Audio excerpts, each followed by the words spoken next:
எல்லோருக்கும் வணக்கம். நான் உங்கள் தமிழ். இறை எதிர்காடு கதையோட தொடர்ச்சி. உங்கள் மனசுக்கு நான் நல்லா கதை சொல்கிறேன் அப்படின்னு தோணுச்சுன்னா தயவு செஞ்சு ஒரு லைக் போட மறக்காதீங்க. கதைக்குள்ளே போகலாமா? அன்று போகர் வரவேற்றிட நவமரான அஞ்சுகன் புலிப்பாணி, சங்கன், அகப்பை முத்து, மல்லி, மருதன், நாரணபாண்டி, பரிதி, சடையான் ஆகிய 9 பேரும் அந்த குகைக்குள் வந்து ஒரு புதிய சூழலை கண்டு பிரமிப்போடு நின்றனர். நாரணபாண்டியும் சடையானும் மட்டும் நிற்க முடியாமல் திரும்ப உட்கார்ந்தனர். போகர் அவர்கள் இருவரையும் கூர்ந்து கவனித்தார். போகர் அவர்களை நெருங்கி அவர்கள் இருவரின் நாடியையும் பிடித்து பார்த்தார். அவர் கைப்பட்ட நொடி அவர்களிடம் ஒரு புதிய தெம்பு. பின் இருவரையும் திரும்பி அமரச் சொல்லி முதுகு தண்டுவடம் மேல் தன் ஆள்காட்டி விரலால் மேலிருந்து கீழும் கீழிருந்து மேலுமாய் சில முறை வருடி விட்டார்.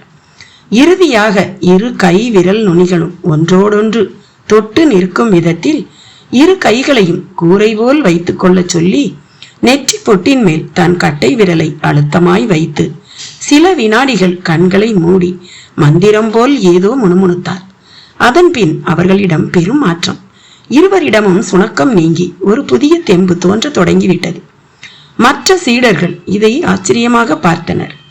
அந்த குகைக்குள் குளிர்ந்த சூழலும் அதே நேரம் கருமார்கள் இருவரும் போட்டிருந்த கனப்பு சூடும் ஒரு சேர இருந்து மலை ஏறி வந்த களைப்பும் பெரிதாக எவரிடமும் இல்லை. பிரானே, தாங்கள் இப்போது நாரணபாண்டிக்கும் சடையானுக்கும் என்ன செய்தீர்கள்? நாங்கள் அறிந்து கொள்ளலாமா என்று கேட்டான் சங்கன். சொல்கிறேன். நான் இப்போது என் ஆத்ம சக்தியை இவர்களுக்கு கடத்தி இருக்கிறேன். நீங்களும் இதுபோல செய்ய முடியும். முன்னதாக உடம்பின் நாடி வாங்கியது, நாடி தாங்கியது, நாடி தூங்கியது என்று தெரிய வேண்டும். இதில் நாடி வாங்கி எனப்படும் இடத்தின் மேல் நம் விரலை வைத்து நாம் நம் சக்தியை நோயுற்றவருக்கு கடத்தலாம். நாடி வாங்கி பகுதியின் தலைவாசல் நெற்றி பொட்டு. இதன் மேல் நம் கட்டை விரல் நுனியை நாம் பதித்து குறிப்பிட்ட மந்திரம் ஜெபித்திட அதன் காரணமாக சப்த அதிர்வு நம் ஒளியுடம்பில் பரவி அந்த ஒளியுடம்பின் மின்காந்தம் நாம் யாருக்கு சக்தியை வழங்க நினைக்கிறோமோ அவருக்கு சென்று சேரும். இது இருக்கிற ஒருவன் இல்லாத ஒருவனுக்கு ஒன்றை தருவது போன்ற செயல்பாடுதான். குருவே, இப்படி கூடவா ஒரு முறை இருக்கிறது? இதற்கே வியந்தால் எப்படியப்பா? பார்த்து சிகிச்சை அளிக்கிறோம். பார்க்காமல் தொலைவில் இருந்தபடி நினைப்பாலும் சிகிச்சை அளிக்க முடியும். குருவே, அப்படி எப்படி அளிக்க முடியும்? நீங்கள் சொல்வது பெரும் மாயமாக உள்ளதே. சித்தத்தில் மாயத்திற்கெல்லாம் இடமே கிடையாது. அந்த வார்த்தையே சித்த அகராதியில் கூடவும் கூடாது. அப்படியானால் இதற்கு என்னவென்று பெயர் குருவே? இதுவும் ஒரு சிகிச்சை முறைதான். சித்த விஞ்ஞானம் அவ்வளவுதான். ஆனால் இப்படி சிகிச்சை தர ஒரு சித்தன் உடம்பின் ரசாயனங்கள் குறித்த அறிவு கொண்டிருக்க வேண்டும். நான் முன்பே கூறியது போல வாத, பித்த, சிலேத்தும உடல் பற்றிய தெளிவும் வேண்டும். இந்த உலகின் முதல் அதிசயம் நம் உடம்பு என்பதை தெரிந்து கொண்டு அதை மனதில் வையுங்கள். புற உலகில் உள்ள அவ்வளவும் இந்த உடம்புக்குள்ளும் இருக்கிறது. அது என்ன, எங்கே உள்ளது, அது அதன் குணப்பாடு எத்தகையது என்பதை தெரிந்து கொள்வதுதான் உடல் கல்வி. இப்போது அது குறித்தெல்லாம் பேச நேரமில்லை. நாரணபாண்டியும் சடையானும் களைத்து போக காரணம் அவர்கள் வைத்திருந்த பாசானம்தான். 9 பாசானங்களில் 2 பாசானங்கள் அந்த பாசான குணம் கொண்ட நட்சத்திரங்களில் பிறந்தவர்களிடம் கூட எதிர்வினைதான் ஆற்றுகின்றன. அதைத்தான் இவர்களை வைத்து நான் புரிந்து கொண்டேன். மீதமுள்ள 7 பாசானங்களும் அவற்றுக்குரிய குணம் கொண்டவர்களிடம் இணக்கமாக செயல்படுகின்றன. எதிர்வினை ஆற்றவில்லை என்பதைத்தான் உங்களை வைத்து நான் தெரிந்து கொண்ட முதல் உண்மை. இப்போது நான் ஒரு உண்மையையும் உங்களுக்கு கூறப்போகிறேன். இந்த பாசான கலப்புள்ள பானம் ஒன்றை நீங்கள் அருந்தி இருக்கிறீர்கள். ஆனால் உங்களுக்கு அது தெரியாது. உணவருந்தும் போது உங்களுக்கு வழங்கப்பட்ட மிளகு ரசத்தோடு அது கடுகளவு சேர்க்கப்பட்டிருந்தது. மொத்தத்தில் உள்வெளி புறவெளி என்று 2ஆலும் நீங்கள் பாசானங்களோடு இருந்தீர்கள். அது உங்கள் ஆரோக்கியத்தை எந்த வகையிலும் பாதிக்கவில்லை. அடுத்து உங்கள் மனநலமும் கெடவில்லை. மொத்தத்தில் 9 பாசானங்கள் தனித்தனியே மனிதர்களோடு பெரிய எதிர்வினையாற்றி செயல்படுகின்றன என்பதுதான் என் முடிவு. இனி இதன் கலவை உங்களை என்ன செய்ய போகிறது என்று பரிசோதிக்கப் போகிறேன். முதலில் உங்கள் வசமுள்ள பாசான கட்டிகளை வரிசையாக கீழே வையுங்கள் என்றார். போகர் விளக்கத்தோடு இட்ட கட்டளைப்படி அவர்களும் கைப்பிடி கொண்ட ஓரடி உயரமும் 1.5 சான் விட்டமும் உடைய தங்கள் மூங்கில் கூடைகளை வரிசையாக கீழே வைத்தனர். உங்கள் இடுப்பில் கட்டியிருப்பதையும் அவிழ்த்து கூடையில் போட்டு விடுங்கள் என்றார் போகர். அவர்களும் அவ்வாறே செய்தனர். அதன் பின் போகர் அஞ்சுகனையும் சங்கனையும் தான் பார்த்தார். பிரானே, நீங்கள் இருவரும் ஒரு காரியம் செய்ய வேண்டுமே, உத்தரவிடுங்கள் பிரானே, காத்திருக்கிறோம். இங்கிருந்து தெற்காக மிகச் சரியாக ஒரு காக்கை இலைப்பின்றி பறக்க முடிந்த தூரமான அரை நாளிகை தூரத்தில் ஒரு மடுவும் மடுவை ஒட்டி யானை கூட்டங்களும் உள்ளன. நல்லது குருபிரானே. அங்கே அநேக தாவரங்கள் உள்ளன. அவற்றில் செந்தாடு பாவை என்றொரு மூலிகை தாவரம் உண்டு. அதை இனம் கண்டுகொண்டு பறித்து வர வேண்டும். எனக்கு அதன் ரசம் 3 வெடி வேண்டும் என்றார். அது எப்படி இருக்கும் பிரானே? நான் ஒரு சுவடி தருகிறேன். அதில் அதன் உருவம் வரையப்பட்டிருக்கும். அதன் அருகில் சென்று நாம் மூச்சு விடும் பட்சத்தில் அது குலைந்து விடும். இந்த குறிப்புகள் போதும் என்று கருதுகிறேன். போதும் பிரானே, மீதத்தை நாங்கள் பார்த்துக் கொள்கிறோம். அப்படியானால் புறப்படுங்கள். புறப்படும் முன் நாகதாளி வேர் வளையத்தை 2 கால்களிலும் கட்டிக்கொள்ளுங்கள். நாகங்கள் மிகுந்த வனமா குருவே அது? ஆம், தரைப்பரப்பில் நாகங்கள் மிகுதி. பொதுவாக நெல் வயலும் அருகில் மலையும் இருந்தால் உறுதியாக அங்கே நாகம் இருக்கும். நெல் வயல் என்பது தவளை குஞ்சுகள் பெருகிட உதவும் ஒரு இடம். தவளை குஞ்சுகள் மிகுந்த இடத்தில் நாகமும் மிகுதியாக இருக்கும். அவை மலையடிவார பகுதியில் பாறைகளுக்கு கீழே பதுங்கி வாழ்ந்திடும். குருவே, அப்படி என்றால் ராஜாளி கழுகுகளும் பருந்து கருடன் போன்றவையும் கூட இருக்கும் அல்லவா? உறுதியாக இருக்கும் மஞ்சுகா. சுருக்கமாக கூறுவதானால் மலையடிவாரம் என்பது குறிஞ்சி நிலமும் மருத நிலமும் கலந்து கிடக்கும் மருதாக்குறி நிலம் என்பதாகும். இங்கே ஊர்வன, பரப்பன, மிதப்பன, நெளிவன, திரிவன என்று 5 வகை உயிரினங்களும் நிறைய இருக்கும். இவை ஒன்றுக்கு ஒன்று ஆதாரம். ஊர்வதில் பாம்புகளும், பரப்பதில் பருந்து, கொக்கு முதலானவையும், மிதப்பதில் தவளை தேரைகளும், நெளிவதில் புழுக்களும், திரிவதில் ஆடு மாடுகளும் அடக்கம். இது மிகுந்த இடத்தில் தாவரங்களும் செழிப்பாக இருக்கும். 3 அடி குடைவில் மண்ணீர் பெருகி இருக்கும். இங்கே மனித இனம் பசியின்றி வாழ முடியும். இந்த மனிதர்களிலும் 5 வகை செயல்பாடுகள் உடைய பஞ்ச வினயர் என்பவர் இருப்பது ஒரு கிரமமாகும். அதாவது உழுவது, வேட்டையாடுவது, பாண்டம் செய்வது, வாணிபம் புரிவது, கலையாளுவது என்பவையே இந்த 5 வகை வினைப்பாடு. நிலத்தை உழுது பயிரிடுபவனால் நெல்லும் பிற உயிர்களுக்கு கிட்டும். வேட்டைக்காரன் மற்ற உயிரினங்களை உணவின் நிமித்தம் வேட்டையாடுவதன் மூலம் அதன் பெருக்கத்தை கட்டுப்படுத்துவான். பாண்டம் செய்வாரோல் சட்டி பானைகள் மட்டுமின்றி இவர்களின் பெரிதோரே வீடு கட்டுவதும் கிணறு வெட்டுவதும் என்று வாழ தேவைப்படும் பொருள் உற்பத்தி புரிவோர் ஆவார். இவர்களாலேயே கட்டில் முதல் ஆடை வரை நமக்கு கிடைக்கும். இவர்கள் உழைப்பால் விளைந்ததை வாணிபம் புரிபவன் வாங்கி விற்கிறான். 4 வகை வினை புரியும் இவர்களுக்கு மனநலம் மிக முக்கியம். அதன் பொருட்டு இவர்கள் மகிழ்வின் நிமித்தம் ஆடல் பாடல் புரிபவரே கலை ஆளுபவர் ஆவார். இவர்களின் உட்பிரிவில்தான் ஆசிரியன், ஆசுகவி என்போரில் இருந்து கணக்காளன் முதல் காடு காப்பான் முதலோர் அடக்கம். மொத்தத்தில் இது ஒரு வரிசை. வரிசைக்கு இன்னொரு பெயர் கிரமம். கிரமமே மருவி கிராமம் என்றானது. அஞ்சுகனையும் சங்கனையும் மூலிகைக்காக அனுப்பும் அந்த சமயத்திலும் எல்லோரும் அறிந்திட பல அரிய செய்திகளை போகர் கூறியதை கேட்டு எல்லோரும் வியந்தனர். கருமார்கள் இருவரும் போகரை மிகவும் நெருங்கி, சாமி, ஆண்டே, நாங்க நிரந்தரமா உங்களோடவே இருந்துடுறோம். உங்களை பார்த்ததுல இருந்து எங்களுக்குள்ள எவ்வளவு மாற்றங்கள் இருக்கு தெரியுமா? ஒவ்வொரு நொடியும் ஒரு புதிய விஷயம் எங்களுக்கு தெரிய வருது. வாழ்க்கையில ஒரு அடி மேலேறுவதும் தெரியுது. இவ்வளவு நாளா பசிக்குத்தான் வாழ்ந்திருக்கோம், ருசிக்கு இங்கதான் வாழ்றோம் என்று சொன்னார்கள். போகர் புன்னகைத்தார். அன்பர்களே, நீங்கள் நிரந்தரமாக என்னோடு இருப்பதில் எனக்கு எந்த ஆட்சேபனையும் இல்லை. நான் எனது கொட்டாரத்தை ஒரு உலகளாவிய அறிவு கோயிலாக வைத்திருக்கவே விரும்புகிறேன். இந்த உலகில் நமக்கு தேவையான சகலமும் உள்ளன. அவற்றை அடைய நமக்கு தேவை அறிவுதான். இந்த அறிவிலும் பகுத்தறிவு என்று ஒன்று உள்ளது. அதை நுட்ப அறிவு என்றும் கூறலாம். இந்த நுட்ப அறிவுக்கு ஏராளமான அனுபவங்கள் தேவை. அனுபவங்கள் தான் ஒருவனை ஆசானாக்கும்.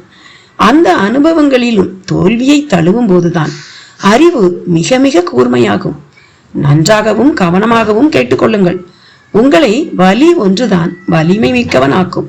எனவே வலி ஏற்படும் போதெல்லாம் மகிழ்ச்சி அடையுங்கள். எந்த இன்பமும் நம்மை வளர்க்காது, துன்பம்தான் நம்மை வளர்க்கும். எனவே துன்பம் வரும்போது ஆழ் மனதில் அதை வரவேற்று மகிழ பழகுங்கள். எவன் ஒருவன் துன்பம் கண்டு அஞ்சாது அதை இன்பம் போல் கருதி அனுபவிக்கிறானோ அவனே பெரும் தலைவன் ஆவான். தலை இருப்பவர்கள் எல்லாம் தலைவனாகிவிட முடியாது. அந்த தலைக்குள் தலையானவை அவ்வளவும் இருக்க வேண்டும் அல்லவா? போகரின் கருத்தை அங்குள்ள நவமரில் மீதமுள்ள 7 பேரும் கேட்ட வண்ணம் இருக்க, போகர் அடுத்து என்ன செய்ய போகிறோம் என்பதை கூறலானார்.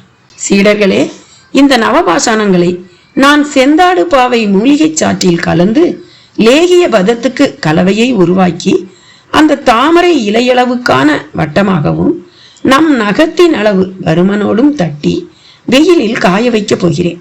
வெயிலில் காய்ந்த பாசான கலவையை பின் பொடியாக்கி அதன் பின் மீண்டும் செந்தாடு பாவை மூலிகை ரசத்தில் கலவையாக்கி அதை மீண்டும் வெயிலில் காய வைக்க போகிறேன். அதே போல இன்னொரு முறை என்று நவபாசானமும் செந்தாடு பாவை சாறும் கலந்த கலவை காய்ந்து பின் இறுதியில் பொடியாக ஆக்கப்படும். பின் இதை எடையிட்டு ஒரு பலத்துக்கு, அதாவது 100 மிளகு அளவுக்கான எடைக்கு 1 மிளகளவு தங்கம் என்று இதன் எடையளவுக்கான தங்கத்தையும் இதோடு சேர்த்து இறுதியாக மலையில் இருந்து பெற்று வரப்பட்ட உதக நீரில் இந்த நவபாஷான தங்கம் கலந்த பொடியை கலந்து திரும்ப லேகிய பதத்துக்கு மாற்ற விளையும் போது இது உலோக குணம் கொண்ட ஒரு குழம்பாக ஆகிவிடும். அந்த குழம்பை இதோ இந்த லிங்க சுதைக்குள் ஊற்றும் போது அது இறுகி உறுதியாகிவிடும். பின் மேலுள்ள மண் தூச்சை உடைக்கும் போது நீலகண்ட பாசான லிங்கம் நமக்கு கிடைக்கும். இந்த நீலகண்ட பாசான லிங்கம் கதிர்வீச்சு மிக்க ஒன்றாக இருக்கும். இதன் எதிரில் அமர்வோரும் இதன் கதிர்வீச்சுக்கு ஆளாவார்கள். அந்த வீச்சு அபரிமிதமான ஆற்றலை தரும். மனம் ஒருமைப்படும். புரியாததெல்லாம் புரிய வரும். நம்மை தீய சக்திகள் ஆட்கொண்டிருந்தால் அவை நம்மை விட்டு விலகிவிடும் என்றபடியே சீடர்களை பார்த்தார். அவர்கள் பிரமிப்போடு பார்த்தபடியே இருந்தனர். என்ன பார்க்கிறீர்கள்? இதை நீங்கள் வலம் வரும்போது இதன் கதிர்வீச்சு உங்கள் மொத்த திசு உடலை ஊடுருவி நோய்க்கான கிருமிகள் இருந்தால் அவற்றை செயலிழக்க வைக்கும். உடலில் உள்ள சுரப்பிகள் சரியாக சுரக்காமல் இருந்தால் அந்த சுரப்பிகள் பசுவின் பால்மடி போல சுரக்கத் தொடங்கும். குருவே, அப்படியானால் இது மருந்துதானா? ஆம், உடல் உள்ளம் இரண்டுக்கும் இதுவே மருந்து. உடம்பை கற்கோட்டையாக்கி கொண்டு மனதையும் சூரிய சந்திரர் போல் ஒளி பிளம்பாக்கி கொண்டு தீர்க்க முடியாத பிரச்சனைகளை எல்லாம் தீர்க்கலாம். மொத்தத்தில் அமிர்தம் குடித்த தேவனாக இது ஒவ்வொருவனையும் ஆக்கிவிடும். போகர் கண்களில் ஒளி பொங்க சொன்ன விதமே பெரும் பிரமிப்பை அளிப்பதாக இருந்தது. இன்று அந்த பெட்டியை திரும்ப தன்னால் தான் திறக்க முடியும் என்பது போல அதை மூடிவிட்டு வேகமாக பாரதியோடு ஆஸ்பத்திரிக்கு புறப்பட்டான் அரவிந்தன். பாரதியும் ஓடிப்போய் ஒரு ரப்பர் பேண்டில் தன் கூந்தலை கட்டியவாறு ஹேண்ட்பேக்கை எடுத்துக்கொண்டு வந்து சேர்ந்தாள். பானு பார்த்து கொண்டே இருந்தாள். அவளை ஒரு வினாடி கூர்ந்து பார்த்த பாரதி, பானு, நீயும் எங்க கூட புறப்படு என்றாள். பானு அதை எதிர்பார்க்கவில்லை. பின் அவளும் வேகமாக புறப்பட்டாள். பாட்டி, நாங்க போயிட்டு வர்றோம். ஆஸ்பத்திரி நிலைய போன் பண்ணி சொல்றேன். அப்புறம் இந்த பெட்டி பத்திரம் அந்த அமெரிக்க ஜோடி திரும்ப வந்தா எனக்கு போன் பண்ணு. பெட்டி பத்திரம் நான் அதை தூக்கி கொடுக்கிற வரை அது நம்ம சொந்தம்ங்கிறத மறந்துடாத என்று உறுதியாக சொல்லிக்கொண்டே வெளியே கார் நோக்கி நடந்தாள். அரவிந்தன் காரில் ஏறி அமர்ந்து அதை ஸ்டார்ட்டும் செய்து விட்டிருந்தான். பானுவும் பாரதியும் ஏறிக்கொள்ளவும் பாய தொடங்கியது. மருதமுத்துவும் பார்த்து கொண்டே இருந்தான். கார் அந்த பங்களாவை விட்டு விலகிய சில நொடிகளில் இன்னொரு கார் உள்ளே நுழைந்தது. அந்த காரில் யோகி திவ்ய பிரகாஷ், பட்டு ஜிப்பா, 10 சவரனுக்கு குறையாத புலிப்பல் பொருத்தப்பட்ட தங்கச்சங்கிலி, விரலில் நவரத்தின மோதிரம் என்று நாதஸ்வர வித்வான் போல காரில் இருந்து இறங்கினார். மருதமுத்து ஓடி வந்து அவரை பார்த்தான். யார் சார் நீங்க? நீ மருதமுத்து தானே? அவரிடம் தொடக்கமே அதகலாம். ஆமாம் சார். என்ன ரொம்ப குழம்பி போயிருக்கியா? அட ஆமாம் சார், நீங்க? நான் இந்த வீட்டுல எல்லோருக்கும் தெரிஞ்சவன் தான். ஆமா, முத்துலட்சுமி அம்மா இருக்காங்களா? திவ்ய பிரகாஷ் கேட்கும் போதே முத்துலட்சுமியும் வாசல் பக்கமாக வந்துவிட்டாள். திவ்ய பிரகாஷை பார்க்கவும் அவளிடம் ஒரு மெல்லிய பரவசம். அடடே, நீங்களா? நானே தான். எப்படிமா இருக்கீங்க? நல்லா இருக்கேன், உள்ள வாங்க. முத்துலட்சுமி அழைக்கவும் திவ்ய பிரகாஷும் தடையின்றி உள்ளே நுழைந்தார். நுழையும் போதே பளிச்சென்று கண்ணில் பட்டது அந்த பெட்டி. நின்று தீர்க்கமாக ஒரு பார்வை பார்க்கும் போதே அவரின் விசேஷ சக்தி அரவிந்தன் அதை திறந்து உள்ளிருந்து எடுத்து பார்த்த சகலத்தையும் அவருக்குள் காட்சிப்படுத்தி விட்டது. ஒரு சிரிப்போடும் சிலிர்ப்போடும் அதன் அருகே சென்று கும்பிட்டபடி நின்றார். முத்துலட்சுமிக்கு ஒரே ஆச்சரியம். இந்த பெட்டியோட ஒரே ஓரியாட்டம். உங்களுக்கும் இதை பத்தி தெரியுமா என்று ஆரம்பித்தார். தெரியுமாவா? என் ஜென்மமே இதுக்காகத்தான்னா பாத்துக்கங்களேன் என்றார். முத்துலட்சுமிக்கு அது பக்தியா சுயநலமா என்று தெரியவில்லை. நீங்க என்ன சொல்றீங்க என்று சந்தேகமாய் இழுத்தான். இது பூஜைக்குரியதுன்னு சொல்ல வந்தேன். என்ன, உள்ள ஒரு லிங்கம் இருக்குதா? ஆமா, அந்த லிங்கத்தை நான் சின்ன பொண்ணா இருக்கும்போதே தரிசனம் செஞ்சிருக்கேன் என்றாள் முத்துலட்சுமி. கொடுத்து வச்சவங்க. நானா? அட போங்கஜி, என் மகனே நினைச்சா என் நெஞ்சே படப்படங்குது. அவர் பொழைச்சுக்குவாரு, கவலைப்படாதீங்க. நிஜமாவா? இந்த வீட்டுல இங்க துக்கம் ஏற்பட வாய்ப்பே இல்லை. அப்படி இருந்தா என் திருஷ்டியிலேயே தெரிஞ்சிருக்கும். வாங்க உட்கார்ந்து பேசுவோம். முத்துலட்சுமி அழைத்தபடியே காலில் கிடந்த சோபாவில் சென்று அமர்ந்தாள். அவரும் தொடர்ந்து வந்தார். வீட்டின் சகல பாகங்களையும் நடக்கும்போதே பார்த்து முடித்தார். அடைக்கலம்மா கண்ணில் பட்டார். மருதமுத்துவும் பக்கவாட்டில் ஜன்னல் வழியாக பார்த்தபடி இருந்தான். காபி சாப்பிடுறீங்களா? இதமாக கேட்டாள் முத்துலட்சுமி. மோர் இருந்தா கொடுங்க. நான் சில கட்டுப்பாடுகளை உடையவன். ஆமா, எங்க பாரதி? இப்பதான் ஆஸ்பத்திரிக்கு புறப்பட்டு போயிருக்கா. அங்க என் மகனோட நிலை ஒவ்வொரு நேரம் ஒவ்வொரு மாதிரி இருக்கு. இப்போதைக்கு பொழைக்க மாட்டான்ங்கிறது தான் நான் புரிஞ்சுக்கிட்டு இருக்கிற உண்மை. முத்துலட்சுமியின் கண்களிலும் கசிவு. அப்படி சொல்லாதீங்கம்மா, அவருக்கு இப்போதைக்கு மரணம் இல்லை, நம்புங்க. உங்க வார்த்தைய நான் நம்புறேன். உங்க சக்தியை தான் பழனியிலேயே பார்த்துட்டேனே. அப்போது மோரும் வந்தது. காதில் விழுந்ததை வைத்தே அடைக்கலம்மா எடுத்து வந்திருந்தாள். பரவாயில்லையே, நீங்க சொல்றதுக்கு முந்தி எடுத்துட்டு வந்துட்டாங்களே என்று கை நீட்டி மோர் கிளாஸை வாங்கி கொண்டார். அடைக்கலம்மா முகத்தில் பதிலுக்கு எந்த உணர்வும் இல்லை. பாவம், இவங்க மகள் புருஷனை இழந்த துக்கத்துல இருந்து மீள முடியாம இருக்காங்க. கவலைப்படாதீங்க, அப்படி நடக்கணுங்கிறது விதி, நடந்து முடிஞ்சிடுச்சு. இனி என்ன நடக்கும்ங்கிறது தான் எதிர்காலம். அந்த எதிர்காலம் ரொம்ப நல்லா இருக்கு. உங்க மகளுக்கு இன்னொரு கல்யாணம் நடந்து அவங்க ரொம்ப நல்லா இருப்பாங்க. Don't worry. திவ்ய பிரகாஷ் அப்படி சொன்ன நொடி மின்னல் வேகத்தில் அடைக்கலம்மாவிடம் ஒரு மாற்றம். முகத்திலும் இருள் விலகி ஒரு புது வெளிச்சம் பட்டது போல ஒரு உணர்ச்சி. உங்க வாய் முகூர்த்தம் பலிக்கட்டும் ஐயா என்றார். ஆமா, ஆஸ்பத்திரிக்கு இந்த பெட்டியிலிருந்து எதையாவது எடுத்துக்கிட்டு போனாங்களா? போட்டு வாங்க தொடங்கினார் திவ்ய பிரகாஷ். ஆமாம், ஏதோ ரசமணியாம், அதை இடுப்புல கட்டுனா நல்லதாமே. அப்படியா? ரசமணியோட போயிருக்காங்களா? உங்களுக்கு ரசமணி பத்தி ஏதாவது தெரியுமா? முத்துலட்சுமி கேட்டாள். நல்லா தெரியுமே, அது ஒரு மருந்து கலவைதான், ரொம்ப நல்லா வேலை செய்யும். அப்படித்தான் அந்த ஜோசியரும் சொன்னார். ஓ, அந்த ஜோசியர் வேற வந்துட்டாரா? திவ்ய பிரகாஷ் முகத்தில் பலவித மாற்றங்கள். பின் தியானிக்கும் முயற்சியும். என்ன செய்யறீங்க? முத்துலட்சுமி கேட்டாள். அவரிடமோ பதில் இல்லை. முத்துலட்சுமியிடம் அதிர்ச்சி. ஹாஸ்பிட்டல். ஒரு பறவை பறந்து வந்தது போல மிக வேகமாக வந்திருந்த ஜோதிடரை கணேசபாண்டியன் பார்த்து ஆச்சரியப்பட்டார். அத்தனை வியர்வை, விறுவிறுப்பு. என்ன ஜோசியரே, என்ன நடந்தே வந்தீங்களா? இல்ல கணேசபாண்டி. ஆமா, எம்பி இப்போ எப்படி இருக்கார்? என்னத்த சொல்லுங்க, எனக்கே நம்பிக்கை போயிடுச்சு. நம்பிக்கை இழக்காதே கணேசபாண்டி. எம்பி இப்ப எங்க இருக்கார்? எங்க இருப்பாரு, எல்லாம் ஐசியூல தான். முதல்ல இப்ப அங்க போவோம். அவரை காப்பாத்த மருந்து கிடைச்சிடுச்சு. என்ன சொல்றீங்க? நடந்தபடியே பேசிக்கொண்டனர். மருந்து வாடை மூக்கை குடைய ஐசியூ கதவை திறந்து உள்ளே நுழைந்தனர். அது உறவினர் அனுமதி நேரம், எனவே தடைகள் இல்லை. ராஜா மகேந்திரன் மூக்கு வாயெல்லாம் டியூபோடு படுத்திருந்தார். அருகில் டெலிவிஷன் பெட்டி போன்ற மானிடரில் ஓர் ஒளிப்புள்ளி மெல்ல ஓடியபடி இருந்தது. அருகில் எவரும் இல்லை. என்னையா, யாரையும் காணோம்? அதான் சொன்னேனே சார், டாக்டர்களும் நம்பிக்கை இழந்துட்டாங்க. அதுக்காக இப்படியா?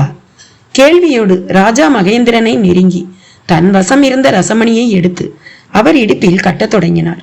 அப்போது பின்னாலேயே பாரதியும் அரவிந்தனும் கூட நுழைந்திருந்தனர். அவர்கள் வரவும் ஜோதிடர் அந்த உருண்டைகளை கட்டி முடிக்கவும் சரியாக இருந்தது. என்னத்த கட்டினீங்க ஜோசியர? அவ்வளவும் ரசமணி. அதை இப்பவா கட்டுறது? இந்த ரசமணியே சாகரவனை பிழைக்க வைக்கிறதுக்காக போகரால் செய்யப்பட்டதுதான். அது தெரியுமா உனக்கு? நீங்க மருந்துங்கவும் ஏதோ தேன்ல குழைச்சு நாக்குல தடவ போறீங்கன்னு தான் நினைச்சேன். இப்படி கோழி உருண்டைய கட்டுறதால என்ன பிரயோஜனம்? இது எப்படி வேலை செய்யும்? கொஞ்சம் பொறுத்து இருந்து பாருங்க. ஜோதிடர் கைகளை ஆட்டி சொன்னபடியே ஹார்ட்பீட் மானிட்டரை பார்த்தார். அதில் மெல்ல சென்றபடி இருந்த ஒளி புள்ளியிடம் ஒரு வேகம் தெரிய தொடங்கியது. பாரதியும் அரவிந்தனும் கூட பார்த்தனர். ஒரு டாக்டரும் பார்த்தபடியே வந்தார். அவரிடம் ஒரு இனம் புரியாத பரபரப்பு. காரணம் அந்த மானிட்டர். அன்று போகர் அளித்த பிரமிப்பு குறையாமல் அஞ்சுகனும் சங்கனும் செந்தாடு பாவை என்கிற மூலிகை இலைகளை பறித்து வர புறப்பட்டனர். அதே போல ஒரு காரியத்தில் இறங்கும் போது குருவின் ஆசீர்வாதம் மிகவும் முக்கியம். எனவே அஞ்சுகனும் சங்கனும் போகர் முன் வந்து மண்டியிட்டு தாங்கள் புறப்பட தயாராகி விட்டதை உணர்த்தினர். அவரும் அவர்களின் சிரத்தின் மேல் கை வைத்து போய் வாருங்கள், போகின்ற காரியம் சிறக்கட்டும் என்றார். இருவருமே 1க்கு 4 பிரம்பு குடைகளை எடுத்துக்கொண்டனர். சங்கா, அஞ்சுகா, மூலிகை பறிக்கும் முன் வழிபாடு முக்கியம். தாவர துக்கத்துக்கு இடமளித்து விடக்கூடாது என்றார் போகர். நல்லது பிரானே என்றபடியே இருவரும் குகையை விட்டு விலகினர். போகரின் கவனம் அவர்கள் கொண்டு வந்திருந்த நவபாசானங்கள் பக்கம் திரும்பியது. கருமார்கள் வசம் ஒரு மண் தாளி இருந்தது. அதில் கலங்களாய் நீர் இருந்தது. அந்த தாலியை சுத்தம் செய்து வெயில் படும்படி வெளியே ஒரு பாறை மேல் வைக்க சொன்னார் போகர். அகப்பை முத்துவும் மல்லியும் அந்த தாலியை பக்குவமாய் பிடித்து கொண்டு குகைக்கு வெளியே சென்று கலங்களான நீரை சரித்து வெளியேற்றிவிட்டு தாலியையும் ஒரு பாறை மேல் வெயில் படும் இடத்தில் வைத்தனர். 2 அடி உயரம் கொண்ட குரு உலக்கை ஒன்றும் அங்கே இருந்தது. மருதனையும் நாரணபாண்டியையும் அருகில் அழைத்த போகர், நீங்கள் இருவரும் தான் 9 பாசானங்களையும் ஒன்றாக கலந்து இடிக்கப் போகிறவர்கள் என்றபடியே குரு உலக்கையை மருதன் வசம் தந்தார். வெயிலில் காய்ந்திடும் தாலியை எடுத்து வந்து அதில் இந்த பாசானங்களை போட்டு ஒன்றாக கலந்து நன்றாக இந்த குரு உலக்கையால் இடிக்க வேண்டும். 9 பாசானங்களும் ஒன்றோடொன்று நன்றாக கலந்து விட வேண்டும். இடிக்கும் போது இடிக்கும் விதம் ஒன்று போல இருக்க வேண்டும். பெரும் விசைப்பாடு கூடாது. சங்கனும் அஞ்சுகனும் செந்தாடுவாவை தலைகளோடு வந்திடும் போது நவபாசான கலவை இங்கே தயாராக இருக்க வேண்டும் என்று சொன்னவர் பரிதி சடையான் இருவரையும் பார்த்து, உதக நீர் தயாராக இருக்கிறதல்லவா என்று கேட்க அவர்களும் ஆமோதித்தனர். எருமை தோலால் தைக்கப்பட்ட ஒரு பையினுள் உதக நீர் தயாராக இருந்தது. போகர் குளிர்ந்து கொண்டிருந்த மண் லிங்கத்தை நெருங்கி அதை தொட்டார். தாள முடிந்த சூட்டில் இருந்தது அந்த லிங்கம். அதை உற்று பார்த்தார். முகத்தில் பலவிதமான உணர்வு ஓட்டங்கள். கண்கள் இரண்டும் அதை பிரதிபலித்தன. சீடர்கள் அவர் சொன்ன வேலைகளில் ஈடுபட்டிருக்க செங்கானும் ஆலிமுத்துவும் போகரின் உணர்வு பொதிமிகுந்த விழிகளை பார்த்து வியந்தவர்களாய் குருசாமி என்றனர். போகரும் அவர்களை ஏறிட்டார். லிங்கத்தோட உயரமும் அகலமும் சரியா இருக்குங்களா? சரியா இருக்கு. ஒருவர் அமர்ந்து தியானிக்கும் போது அவர் மடிமேல் குழந்தை போல் இது பொருந்தி அமர வேண்டும் என்று விரும்பினேன். அதற்கு ஏற்பவே நீங்களும் வடிவமைத்துள்ளீர்கள் என்றார். அப்படின்னா இது கோயில்ல நிலையா இருக்க போறது இல்லீங்களா? இல்லை, இதற்கு ஓரிடம் கோயில் இல்லை. இது ஒரு கோளானது பூமியை சுற்றி வலம் வருவதை போல வலம் வரப்போகிறது என்றார். எதனால குருவே அப்படி? அப்படித்தான். லிங்க சொரூபம் என்பது ஒரு வடிவம் இல்லாத வடிவம், பரம்பொருளின் கணித சொரூபம் என்றும் கூறலாம். அதாவது நீளம், உயரம், அகலம், வட்டம், சதுரம் என்னும் கணித வடிவம் அவ்வளவும் லிங்கத்திடம் மட்டுமே உண்டு. அதிலும் பாஷாணத்தால் உருவாக போகும் லிங்கம் இது ஒன்றுதான். இதே பாஷாணத்தால் உருவாக போகும் முருகன் என்னும் தண்டபாணி ஓரிடத்திலே சிலையாக நிற்கப் போகிறான். ஆனால் இந்த லிங்கமோ உலகையே சுற்றப் போகிறது. இந்த லிங்கம் நான் முன்பே சொன்னது போல நீள, அகர, உயர, சதுர, வட்டம் எனும் அளவியல் அவ்வளவும் உடையது. இந்த அளவியல் ஒளி சார்ந்தது, அதாவது கண்களுக்கு புலப்படுவதை புரிந்து கொள்ள உதவுவது. இந்த லிங்கம் தொடர்பா எங்களுக்குள்ள பல கேள்விகள் இருக்கு குருசாமி, கேட்கலாம் தானே? கேளுங்கள் கேளுங்கள், நன்றாக கேளுங்கள். கேட்பவர்களைத்தான் இந்த சித்த உலகமும் பெரிதும் விரும்புகிறது. அதனால்தான் எவரையும் கேளப்பா என்றே ஒரு சித்தன் விழிப்பான். அதே சமயம் எல்லா கேள்விகளுக்கும் விடை வார்த்தைகளிலேயே கிடைத்தும் விடாது. அதையும் மனதில் கொள்ளுங்கள். நல்லது குருசாமி, எங்க வரையில இந்த லிங்க வடிவமே ஒரு விசித்திரம்தான். மற்ற தெய்வங்கள் எல்லாம் நம்ம போல மனித உருவுல இருக்க, ஈஸ்வரன் மட்டும் எதுக்கு இப்படி லிங்கமா குளவிக்கல்ல போல காட்சி தரணும்? ஆளிமுத்து கேட்ட கேள்விக்கு முன் சிரித்த போகர், ஐயனே, தெளிவுரை எப்போதும் பேச வேண்டும். லிங்கம் குளவிக்கல் போன்றதல்ல, குளவிக்கல் தான் லிங்கம் போன்றது. இதை புரிந்து கொள் முதலில் என்றார். எப்படி சொன்னா என்ன சாமி, ரெண்டும் ஒண்ணுதானே என்றான் ஆளிமுத்து. ஒன்றல்ல, இப்படி மேலோட்டமாய் சிந்திக்காமல் கேள்வி கேட்க கூடாது. ஒரு தாய் ஒரு பிள்ளையை பெறுகிறாள். அந்த பிள்ளை அப்படியே அந்த தாயை போலவே இருக்கிறது என்று வைத்துக் கொள்ளுங்கள். இருவரும் உள்ளத்தால் ஒன்று போல் இருந்தாலும் தாயிடம் இருந்து பிள்ளை பிறந்தது போல பிள்ளையால் ஒரு தாயை பிறக்க வைக்க முடியுமா? அது எப்படிங்க சாமி முடியும்? அப்படித்தான் இதுவும். அந்த ஈசன் பெரும் படைப்பாளி. குளவியால் எதை படைக்க முடியும் சொல்லுங்கள்? இப்போது புரிகிறது சாமி. உருவ ஒற்றுமைக்காகவே அப்படி சொன்னேன். இருப்பினும் ஈசனார் அவ்விதம் உருவமற்ற உருவமாய் இருக்க எது காரணம் சாமி? ஈசன் என்று கூட சொல்லாதீர்கள், பரம்பொருள் என்று சொல்லுங்கள், அல்லது சர்வலோக மகாசக்தி என்று சொல்லுங்கள். அந்த சக்திக்கு வடிவம் தந்தால் அது லிங்கம் போல் இருக்கும். அந்த லிங்கம் நான் முன்பே சொன்னது போல நீல அகல உயர சதுர வட்டம். இந்த வடிவுல இந்த அளவியல் அவ்வளவும் கொண்டது. இந்த அளவியல் ஒளி சார்ந்தது, அதாவது கண்களுக்கு புலப்படுவதை புரிந்து கொள்ள உதவுவது.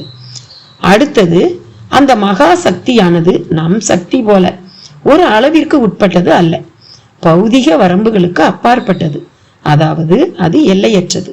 அதனால்தான் இத்தனை பெரிய பூமியை படைத்து அதில் கோடானு கோடி உயிரினங்களையும் உருவாக்கி அதற்கும் மேலாய் சூரிய சந்திரர் நட்சத்திரர் நவமர் என்றும் ஒரு பெரும் கோள் கூட்டத்தையும் படைத்து இதையெல்லாம் ஒரு கட்டுப்பாட்டுக்குள் வைத்து அதனால் நிர்வகிக்க முடிகிறது. அவ்வளவு பெரிய சக்தியை நாம் நம்மை போல மனித வடிவாய் காண்பது ஒரு விதம். அப்படி காண்பதே நமக்கு சுலபமானதும் கூட.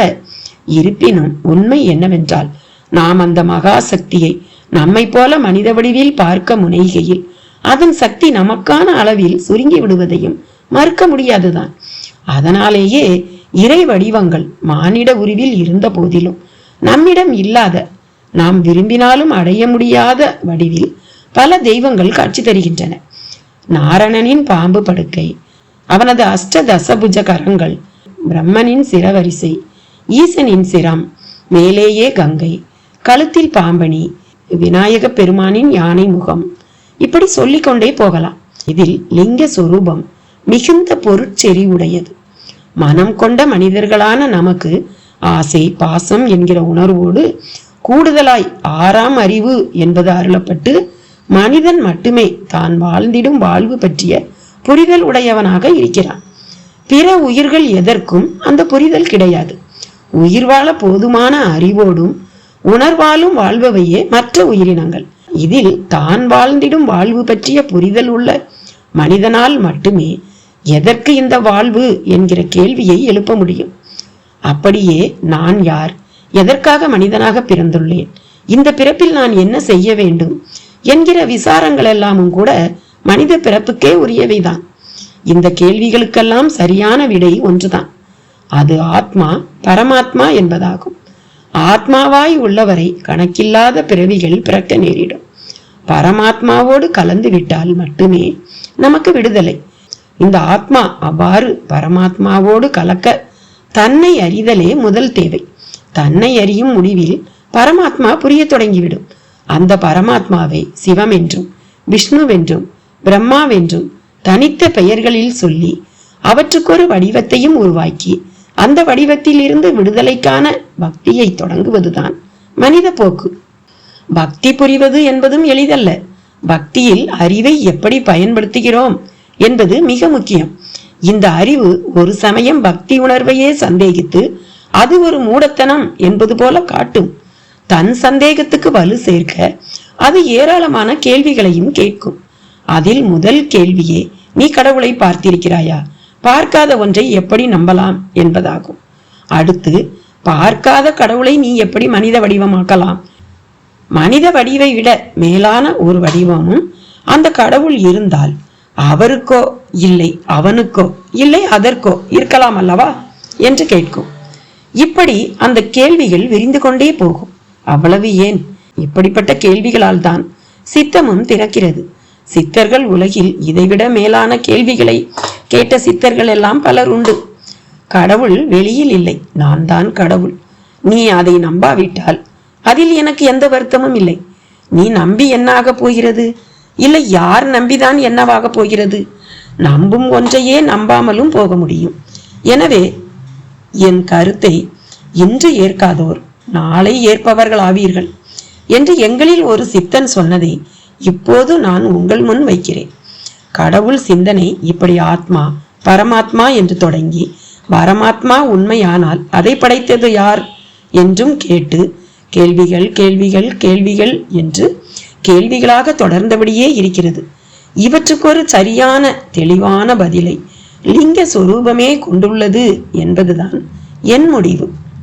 நான் இப்போது சொன்ன எல்லா கருத்துக்களோடும் லிங்க உருவத்தை பாருங்கள். அது உருவமா, உருவமற்றதா, அது நீளமானதா, அகலமானதா, உயரமானதா, வட்டமானதா, சதுரமானதா, அழிந்து மறையும் நிறம் கொண்டதா, இல்லை உலக பொது நிறமான கருப்பு நிறமானதா, அதில் ஒன்றை சேர்க்க முடியுமா, இல்லை மூடி மறைத்து பிரிக்கத்தான் முடியுமா, அது ஆணா பெண்ணா இரண்டும் அற்றதா, அதற்கு காலுண்டா கையுண்டா, கண் காது மூக்கும் உள்ளதா இல்லையா, இருக்கிறது என்றால் பொருத்தி பார்க்கலாம், இல்லை என்றால் நீக்கி நோக்கலாம்.